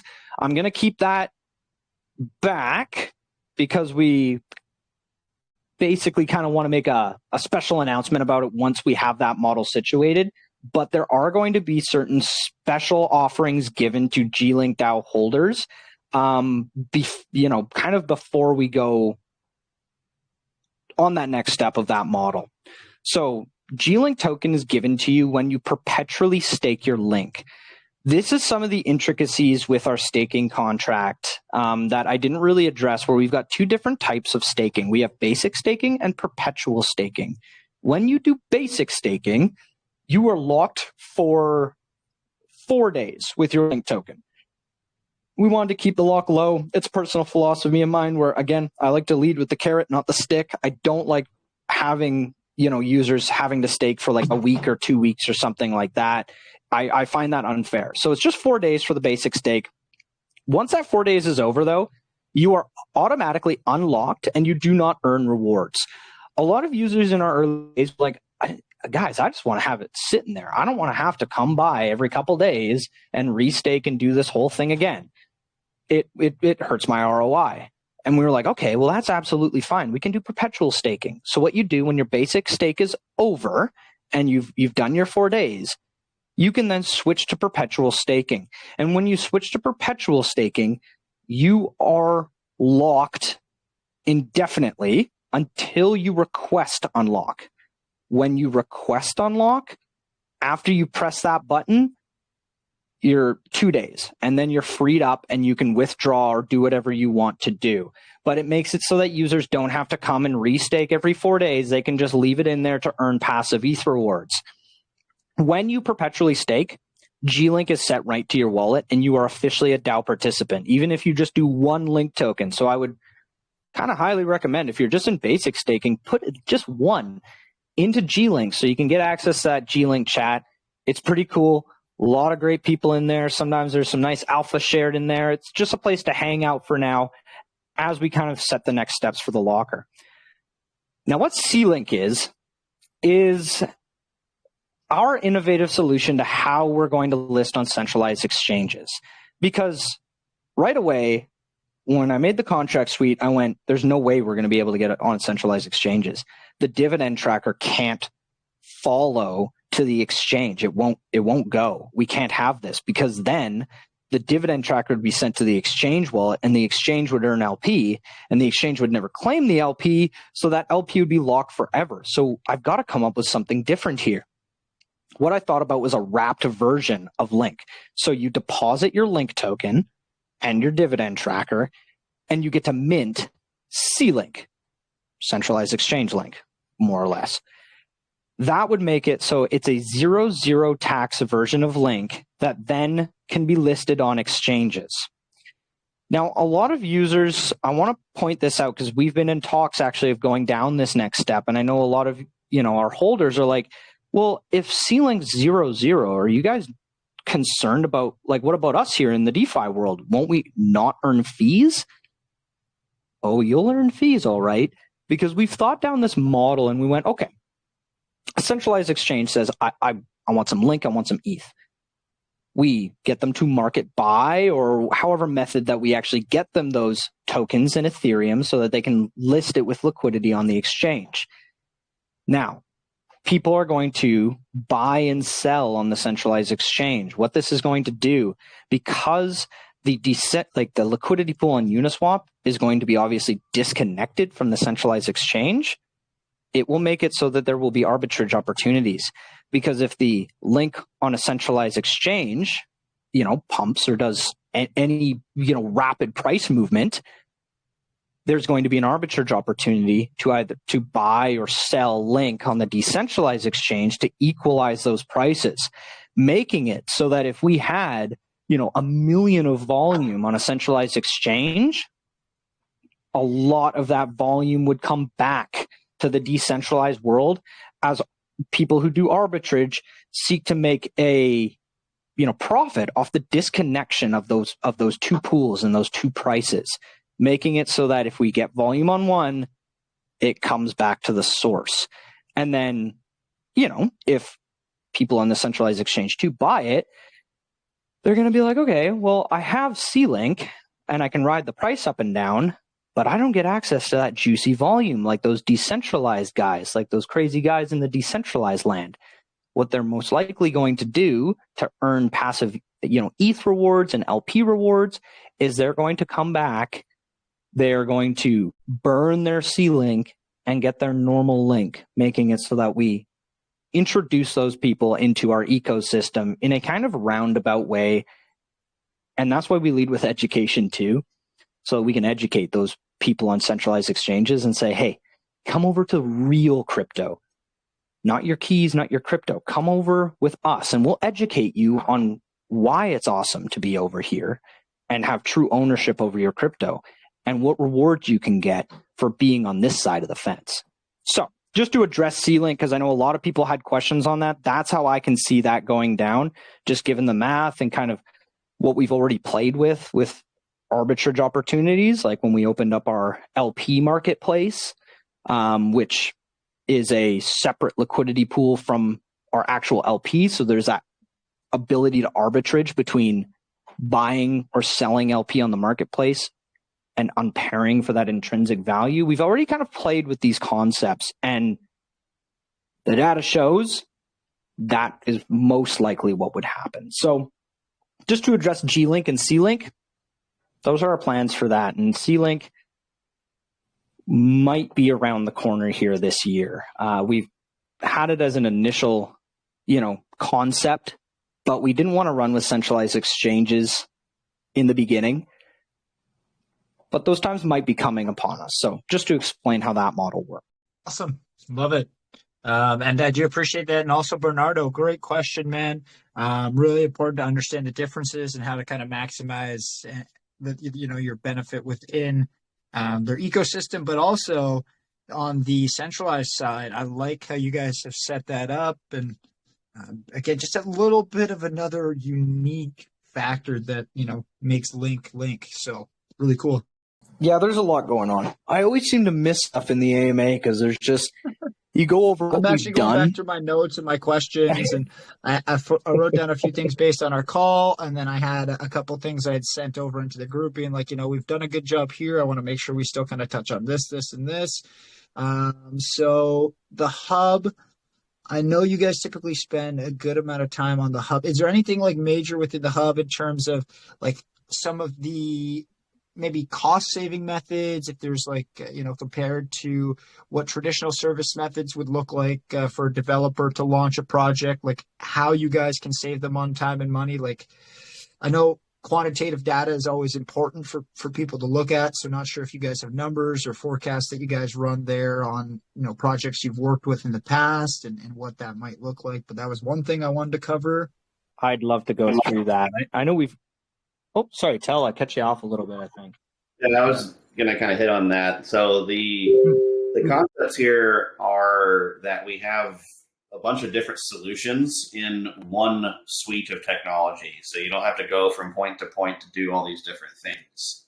Whenever you have less friction to do actions as a business, meaning like, hey, one solution provider can do all these things, it creates a stickiness, right? So it's like, hey, I'm able to go to my my provider, and I can get all of these different aspects out of it, especially if it's got deep auditing like what we are doing. We're with some of the best auditors in the space, and there's a trust transfer like that, especially as well as when the TVL gets really high, people will see all these interoperable opportunities with the technology being able to do all of these things in one place, especially if the fees are very affordable to get involved with, and the lifetime value is what we are asking to stay with us, to stick with us. That's where the protocol will earn more, is because we are basically saying, hey, you're not just this one-time usage, pay $150, $200 to lock your LP and then never visit our site ever again because you locked it for 2 years. Never use our services again. No, because we have these interoperable pieces of technology that enhance and add value post-deployment. It's flexible to grow it to that. We are capable of starting off with somebody who's got a really basic initialized, hey, I just want to lock LP to start, no problem. But hey, well, now I want to do a rewards contract, or hey, now I want to do an OTC market for my community, or oh, hey, I have a desire to set up a vesting cycle for some of my development partners, like all these different things. They can come back to the same place that they've already trusted the core of their business with, the LP token, because that's where their trading market exists. And they can use the solution to add those services a la carte. You could, talk to one of the team members, or kind of the future state of like a complicated, perhaps a bespoke development, like, hey, this is not out of the box. We need to do something special. Well, no problem. There would be a fee for that, right? Customizations are a thing in the software world. And then that lifetime value of reusing it, saying, hey, I'm now emitting ETH. I'm emitting my token, the primary token. I'm emitting my LP tokens. I have vesting structures. I have multiple different locked liquidity positions that are earning high rate because they're 2-year locks or something, right? All of those different portfolio pieces of someone using the hub can be monetized, and the renewables aspect of that, you could think of it as kind of a blockchain as a service concept. Smart contracts as a service can add a lot of lifetime value for people using the technology, right? And we start off small, start off with the core, get you up and running, and then grow and expand with the Web3 aspects, right? Like these are all on chain, but then also the business services part as needed for advertising or anything like that. So that's the kind of the basics of this. Get you up and running, get your revenues going, because without a token swap market and the trust of it, the liquidity being locked, there's not really anything there unless you have proven previous projects that people are waiting on your reputation to buy into a pre-sale or something like that, right? So those are the kind of ideas there, Maurice. I hope that answers that aspect pretty well. I didn't know if you had anything else to add to that, Odie. Well, you brought up something we did get into our call, into a little bit in our call, and not so much to do with Linq, but more so just a general problem that plagues the space that a lot of people that are newer don't understand, which is liquidity farming, right?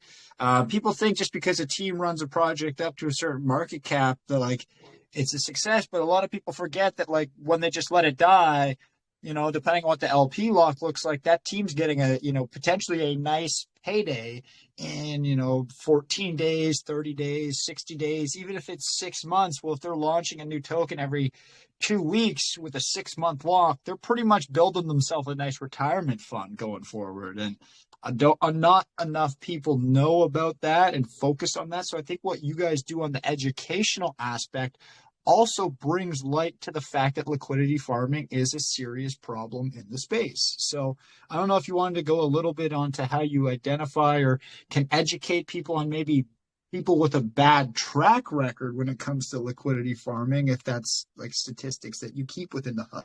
The goal with the hub is to basically turn public sentiment against project owners that are irresponsible with their projects, and to encourage project owners to take things more seriously. It's actually one of the things that really frustrated me being a developer, and why I branched off on my own to do my own stuff, was because a lot of the project owners I had to work for And even jobs I rejected was just guys who just didn't take it seriously enough. And they were like, well, it doesn't really matter because, I'll, bring in, and if it doesn't work out, I'll just pull the liquid. And I'm like, no, I'm not going to, no. If I even sensed that, I was like, I'm not doing this. You have to be serious. You have to be ready. This is a commitment. You're opening a business. This isn't something that should end in 24 hours and you're like, oh, well, I'll take my money and go. We have to stop supporting project owners like that. We need to stop. It's a user thing, but it's also project owners themselves. We give them the option to do that right now with current liquidity locking solutions and everything like that. We open up the ability for that. And rug pulls, that's the same way. We open up the ability for this. We need to stop. The whole point of the LocQer is to give serious project owners the ability to save money and build a better project, but also to hopefully force, duplicitous project owners to go away, get out of our industry. If you have to decentralize your liquidity or else you won't be taken seriously. If we see that in the industry, I'm going to be so unbelievably proud of, my team and also just everybody in crypto that we finally are shutting the door on that time in our industry where basically users go and say, are you decentralizing your liquidity? And a project owner says, well, no. And the holders say, why not? Do you not believe in us? Do you not believe in yourself? Are you not serious about this?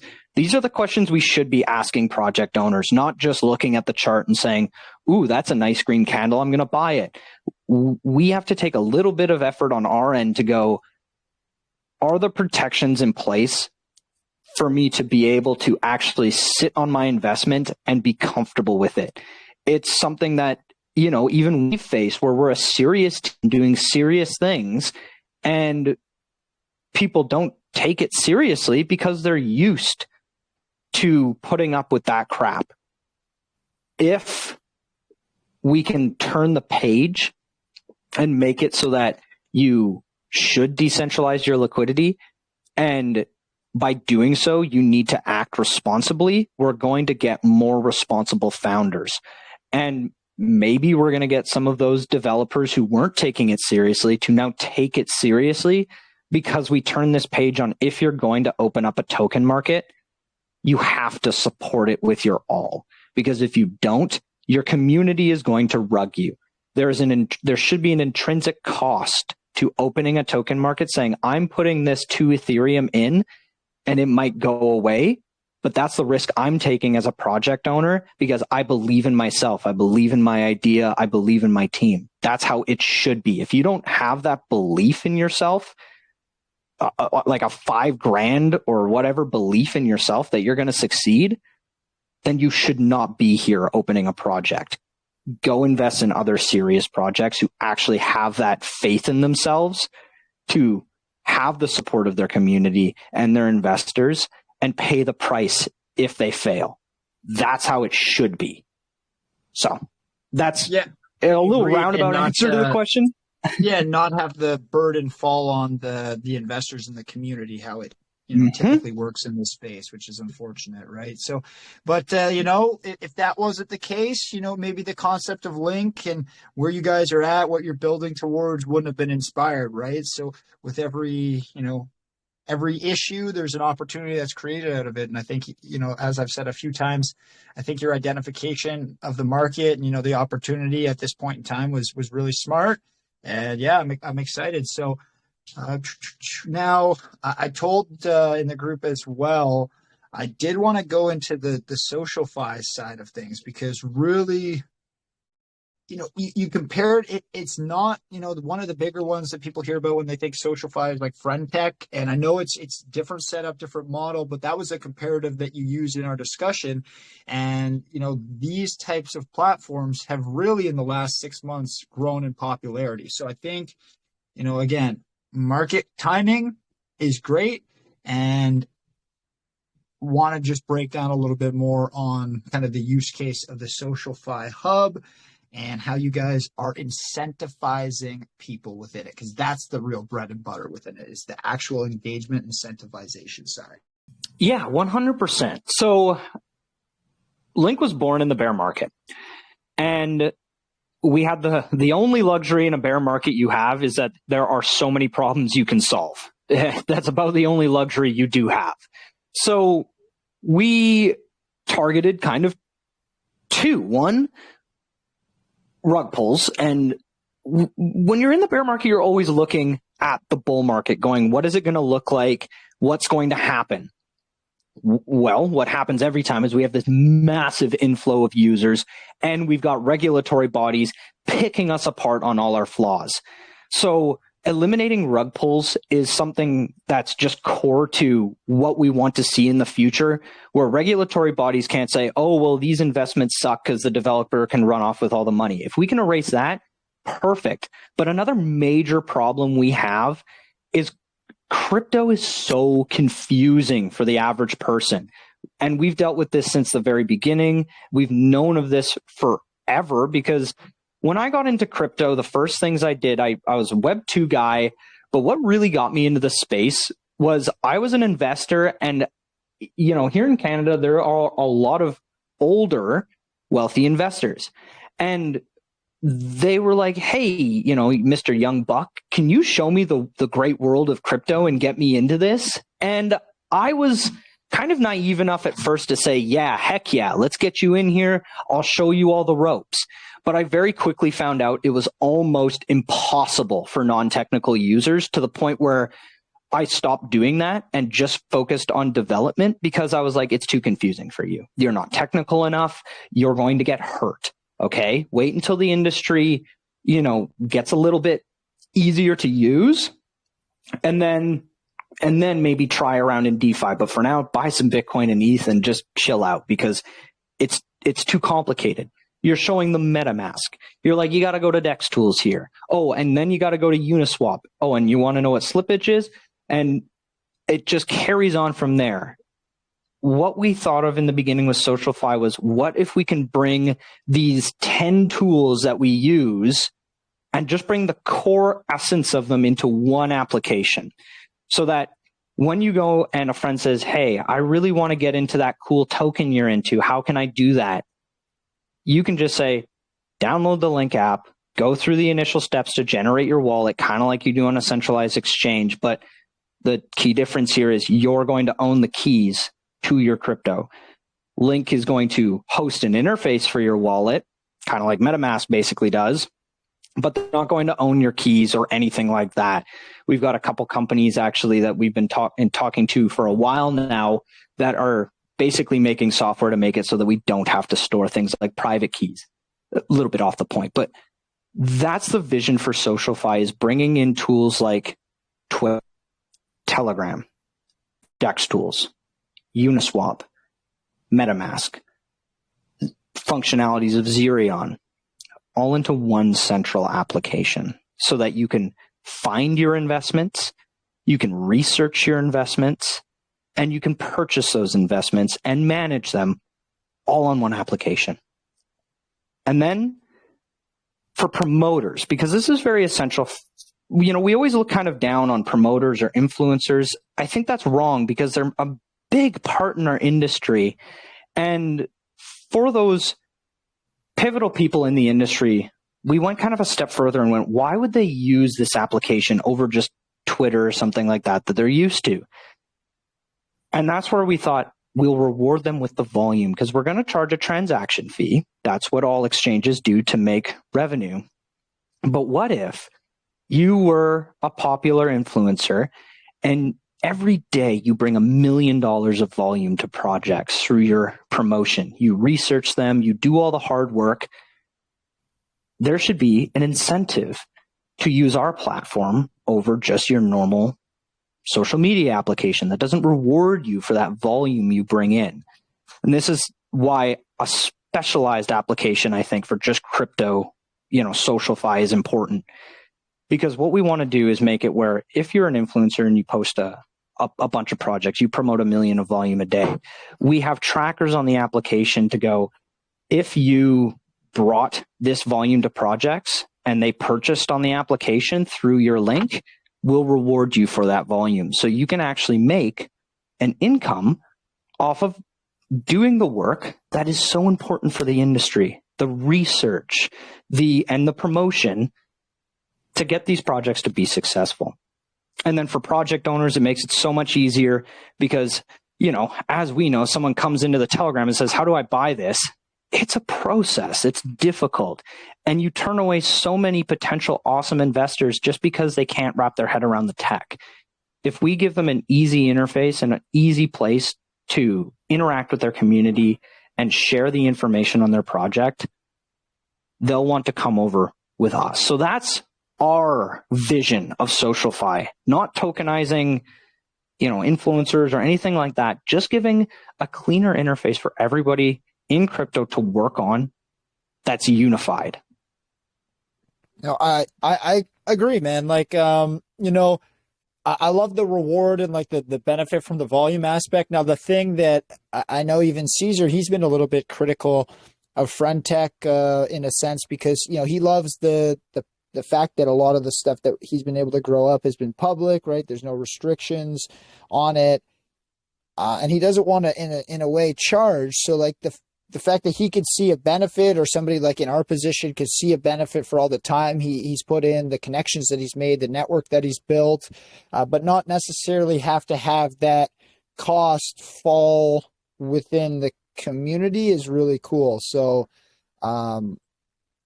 yeah, like that's one of the benefits of these tools and the trackers that are out there now versus maybe like 4 or 5 years ago is the data quality is just improved, and the amount of kind of KPIs that you guys are pulling from, I feel like it's just more data out there now. So yeah.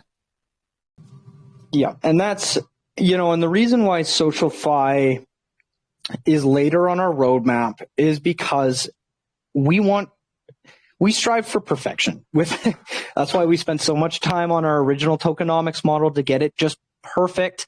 And that's why, same with the LocQer, we take that same those same steps. We want it to be perfect when released. And so with SocialFi, that's why it's a little later in our roadmap, because we understand it is an exceptionally large vision.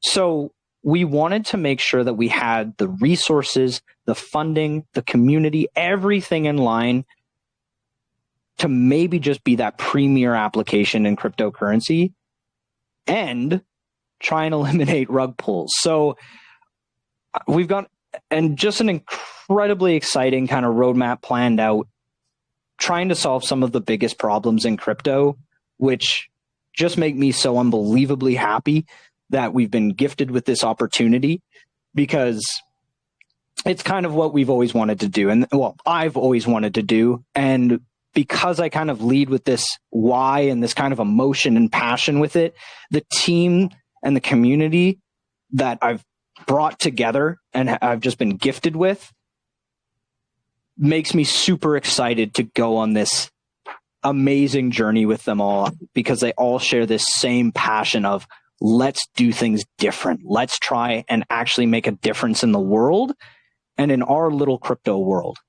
So that's like the other thing, right? Is the perception. And I think that, not enough people understand there is value and there's people trying to do things honestly, because the media coverage is unfortunate. The way that most stories hit to the masses are big exchange got hacked, this got exposed. It seems to be all the negative narratives, but you guys, and I see it every day. Like, there are people out here genuinely trying to make a difference, genuinely trying to build stuff. I would want to just ask you, like, within your SocialFi platform, how do you maybe try and change the perception? It's a tough question. It's loaded, man. I get it. Crypto Twitter doesn't exactly give the best perception of it either. But how do you guys try and help with the perception of what crypto is to the normies, like as you bring them in, and try and focus on the education and the learning versus just people shilling and spamming crap like all day? I wanted to, I think, I don't know if you want me to answer this one, because it's a big point for me, is that for crypto to mature, it has to become not just the casino that it is today for the most part, right? That's one thing that a lot of people that are critics of it have always like, hey, it's like people are just here for the pump only, and that creates a degenerate mindset. Everyone's here for the financial reward of this entire concept going from 1 trillion market capitalization to tens of trillions or higher, right? The Apple-sized crypto environment, right? In order for that to happen, you have to enable both entrepreneurs with good ideas and traditional business, meaning your storefronts, your shops, your things like that, to be able to interact and transact in crypto meaningfully. Meaning, like, not that kind of like, hey, well, it's like the payment systems or whatever. Okay, well, all that's been the original purpose of crypto for a very long time. The problem with that is tokenized assets in general have a lot of like discovery pain points that we as investors have all figured out, right? Liquidity rugs, the slow time rug of the the people that are doing the project, the business, whatever, just disappearing, right? So like, in order for the space to become less of a Wild West, right, where it's just sheriff on town is Zach XBT and whoever else is it, and the people just behave degenerately, it can't grow to the point where it's able to actually affect that large capital inflow to the same extent that you could if you've offered tools and services to build true businesses, right? The whole RWA narrative, right? Everyone's talking about that this cycle. It's like, hey, for crypto to be successful, the whole, I use air quotes here, physical and digital stuff has to evolve, and it is. But on top of that, plugging in these solutions, the tools, the funding principles, the community aspects of businesses into the real world as well, because we live real lives now. We're not digital beings, right? We live in the real world. And if you can interface into a kind of the global crypto concept, but have the safe environment to do so, it will be a better place for the masses, the non-educated people, to join in that, because they benefit from it. The interoperability of money, the cross-border payments, and all that kind of stuff. That it has to be a better foundation. You have to have better construction principles, I guess, is the best way to state that. And whenever you're talking about SocialFi, that really is just a definition of commerce. How do you as a individual participate in a market? The people around you, right now, we're all digital commerce people, right? We're transacting on a global market. But what if you did have an RWA, real world asset business that has a local existence, right? Meaning, like, hey, I can go down the street to my grocery store who's plugged in to the DEX. That'd be a fucking crazy tool. What? That'd be nuts, right? So like, that's the world that we, hopefully the space can grow to, but it needs better foundational principles. And that's where I think Linq and its way of doing things, with starting from the root problem, the safety of the trading market with the AMM, and solving that, enables us to create other innovative tools and services to make it so that people can make tokenized businesses in the real world and do crowdfunding safely. And especially if this becomes a standard, it becomes the way of doing things. Meaning, like, if you're not doing it this way, meaning decentralizing your initial equity of your trading market over 2 years or something, on-chain enforced, you're wrong and you're out of regulation. So that's where I kind of see this like future of the empowerment of the global investor and the global participant, because the foundation's been reconfigured to what the technology can't do. So I hope my little rant made sense, but I'm going to pass back over to you, Odie, to kind of finish that conversation. Well, I think me and you have talked about this quite a bit, actually, I think. And that's exactly it. It's, it's going to be a journey to get us out from where we are right now, which is just a purely speculative market. But it happens over time from companies like us being a reaction to just the disappointment of what we have and what our kind of founding principles were. And that's why we kind of see ourselves as a reaction to what crypto is, what the founding principles were, and what we want it to still be. If we want it to be what we envisioned, which was blockchain was integrated into every piece of everyday life, there's a couple things that need to happen. And a lot of them lead with the tech. That's where we see decentralized liquidity being exactly that, which is a reaction, a change of, if we make project owners more responsible, there will be better projects. If there are better projects, then other new founders will have to compete with these projects on the same level. They'll have to be the same way, which is take it more seriously, build a business with legs. There's always going to be, I think, that speculative side of the industry, which isn't a bad thing. Like meme coins and stuff. When I first got in, I was like, those suck. I don't like these. I like them now. I understand why they're around, and I find them kind of cool now. They're these culture hubs, and people put money into this culture that they associate with. I find it very cool. I don't want that speculative side to go away, but if we do want to see the industry mature, it starts with how flexible is our technology, and how can we make this technology more flexible to make these use cases not unrealistic? And what can we do with this technology to make founders just more responsible and think of it more like a business, less as I'm opening up a speculative market? Again, I don't mind speculation sticking around, but it's kind of become the focus on what is crypto. Oh, it's a massive speculative market.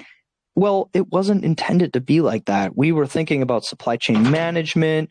We were thinking, with NFTs, we weren't just thinking we're trading, JPEG monkeys. We were thinking of all of these other cool things we can do, true ownership. We need to go back to those roots. And I think even, Vitalik Buterin even wrote a small essay around that saying, let's bring the cyberpunk kind of feel back into crypto. I think a lot of the innovative companies right now are a reaction to that shared sentiment of, let's get back to our roots. We thought crypto would change the world, and now we're just kind of in this massive speculative market. But we don't have to stay here. We lead this industry, the builders, the innovators, the promoters. So if we start acting this way, it'll come back. But it takes concerted effort. And we're just one of, I think, a lot of companies realizing how much people want this and realizing that we have the power to do it.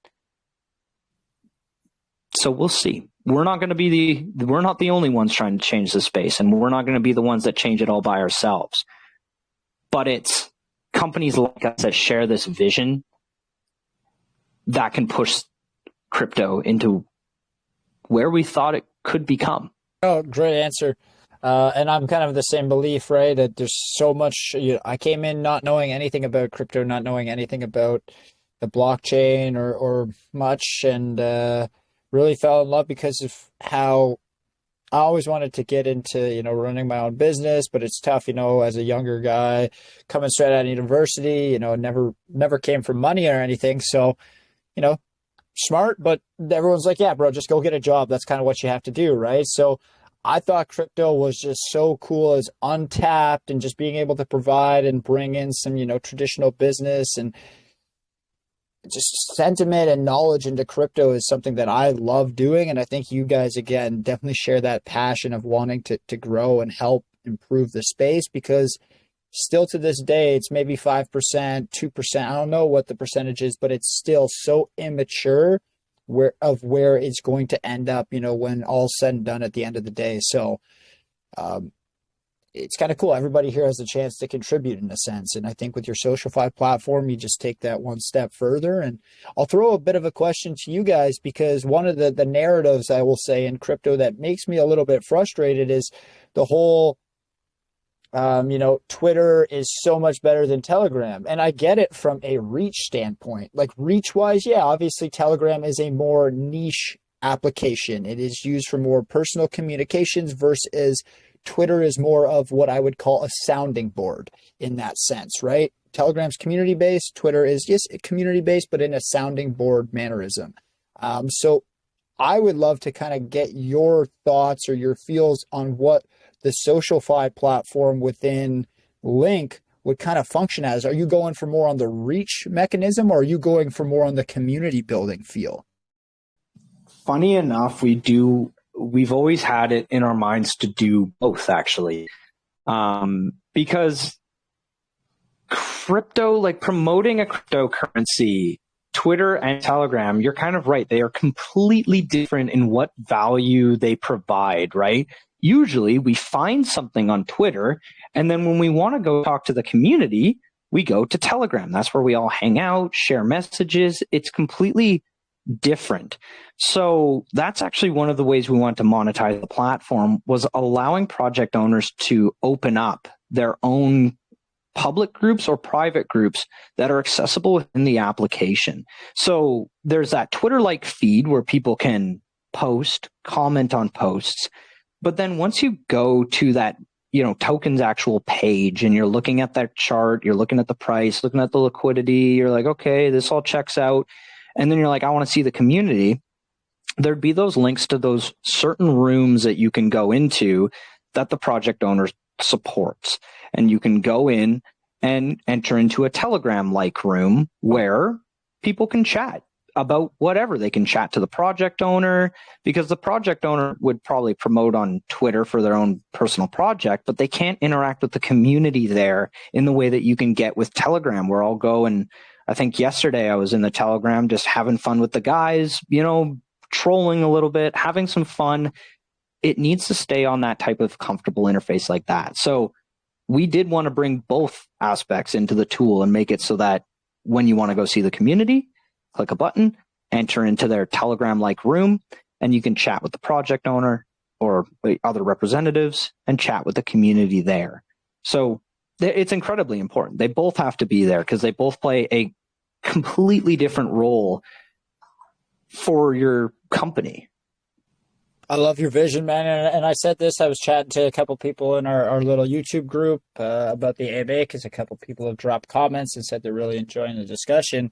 And I said, Linq is definitely one of those projects. Just listening to you and Tel talk, it's just the belief and the conviction is there. And when you hear the knowledge base that you have backs it up. And, definitely one of the more knowledgeable individuals I've ever had the chance to interview, especially when it comes to the numbers and the blockchain side of things, man. So I'm really optimistic about what the future looks like for Linq. I know everybody in the community there is the same. You guys, again, your positivity and your belief and your vision, it does come across when you're speaking. And yeah, I'm excited. I mentioned that I'm going to be jumping in. I'm going to grab a little bag. After the AMA, I always like to make sure I buy after, give people a day or two to jump in, and I find my entry. But this is definitely something that, I'll be looking at, not financial advice to anybody here, but really impressed with your vision. And more so than anything, it's one of those things that, I want to be a part of the ride, and hopefully I can help you guys out maybe along the way from my side. So yeah, really, really good job, guys. I know there's always going to be information with a project of this much magnitude that we may not get to. So I'll give you a 5 to 10 minute maybe closer if you need to bring up any additional information, any key points, maybe some bullish news that's coming, to the Linq community in the coming weeks. This is your time to kind of close us out with any final calls to action, things you maybe think we missed that are really important to the presentation. But overall, definitely a project to keep your eye on in 2024. And, one of my more memorable AMAs to host, genuinely, because it's outside the box and it really is different. So it stands out. Yeah, to be honest, this is probably one of the better AMAs we have done. Just the amount that we got into with the LocQer, touching on SocialFi, where we started, I had a lot of fun. I think I know Telcar was saying we have to have a transcript of this because it was, when we go on for a couple hours like this, a lot gets brought out. So the thing with that, though, if I was listening to a 2-hour AMA and we went into all this stuff, I'd be like, please, no more information. I need a break. So I won't load you guys with any more, raw information about the Linq token or applications or anything like that. The only thing I'll say is look out for us here end of January and February. We are basically just priming up our LocQer to be launched here very soon. So keep your eye out on us because it's going to get really exciting for us here soon as we go on to the next leg of our adventure and release our LocQer and announce our, first projects that are going to be utilizing this. So keep an eye out. If you want to come and ask any questions that we may have missed here, just come on into the Linq Telegram. We do love questions. And I always say there is never a dumb question. If it's on your mind, chances are it's on somebody else's mind. So please come and ask. We don't judge in the Telegram from lack of knowledge because we've all been there. We like to foster an educative environment in our Telegram. So don't be shy. Come on and ask a question. There are no dumb questions. If you are scared, though, obviously our mods will, message you if you reach out to them. Do be careful, though. If a mod ever reaches out to you, just be safe. We've always had a good collection. Phrase. Exactly. Don't ever do that. Just always, there's an admin list in the Telegram that you can bring up to DM them, but they'll never DM you. We've always been plagued with a bunch of ne'er-do-wells trying to pretend to be myself or Telcar or any of our other mods. So just ask in the public Telegram. Don't be shy. Review our website, review our documentation. As always, it remains dynamic and we have living documents for our docs. So if there's a question that even isn't answered there today, check back in a couple days and you always kind of see updates as we try and get as much information out to the public as possible. But just closing remarks, thanks so much for everyone that came to this AMA. I had an absolute blast. Maurice, Buck, you guys are absolutely awesome. And I've had a lot of fun on both the AMAs that I've had with you guys. So thanks so much for your support. And let's rock it in 2024. I'm excited for this year. It's going to be fun. I hope everybody has a great year of gains. The bull market might be here. And I don't know about all of you, but I am so ready for it. No, me as well. Again, really fun hosting you guys. Just super knowledgeable. Really enjoyed it. We do have an amazing video editor. I think with this one, I'll maybe give him 48 hours. I normally say 24-hour turnaround, but just because it was a little bit lengthy, he does actually go back through the AMAs and do some chapter notes so that people can go and, as they're going to the YouTube and just jump into specific sections a little bit easier and follow along. So I'll say maybe...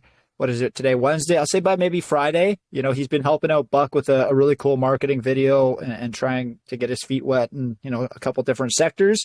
So say YouTube will be uploaded by Friday. But we're gonna kick around some ideas in that group we have as well, because you guys have some really cool concepts and unique utilities. And I'm gonna put together, we can come up with an idea for a cool short form video. I'm trying to, on top of the AMA going up on the YouTube, there's some different projects. I said about 15 to 20 I'm going to work with, starting for a short form content series in February. And yeah, we could do like a little 5 to 7 minute demo walkthrough of whatever you guys choose. That's up to you, whatever you want showcased. And we can kind of jump on a call within that group we have set up and just do a live screen share and a back and forth, and then have that uploaded to the YouTube as well, just for something that, again, if you guys are looking to help with onboarding or maybe a easy to use, easy to push video, you guys could have that as a secondary as well. So we'll kind of kick some ideas around in our group, but definitely want to extend that invite to you because really impressed, and I'm only looking to do it for longer term or utility plays. So you guys definitely fit that criteria. That sounds fantastic. Thanks for the offer. We'll awesome. No, we'll watch out for that. Yeah, we'll chat in DMs after we're done. We'll figure out the timing on everything. And then the last thing I have to say before we to close it out is just I'll see you on Thursday. I know you guys are coming by that utility showcase. So first time I think you're stopping in there. I can't wait for you to rock the stage. I know the host Funk and the other panelists we have will be impressed. You maybe even get an invite from Scott to come by the Lions Den and chat about it more. So yeah, I'll see you guys on Thursday, and really enjoyed chatting with you guys tonight. So thank you so much, Telcar, for setting everything up with the coordination. You were awesome. And Odysseus, again, my brain needs a break after listening to you for 2.5 hours. So I can only imagine, some of the other people. You're a smart dude, and keep up the vision, man. I love it. Thank you.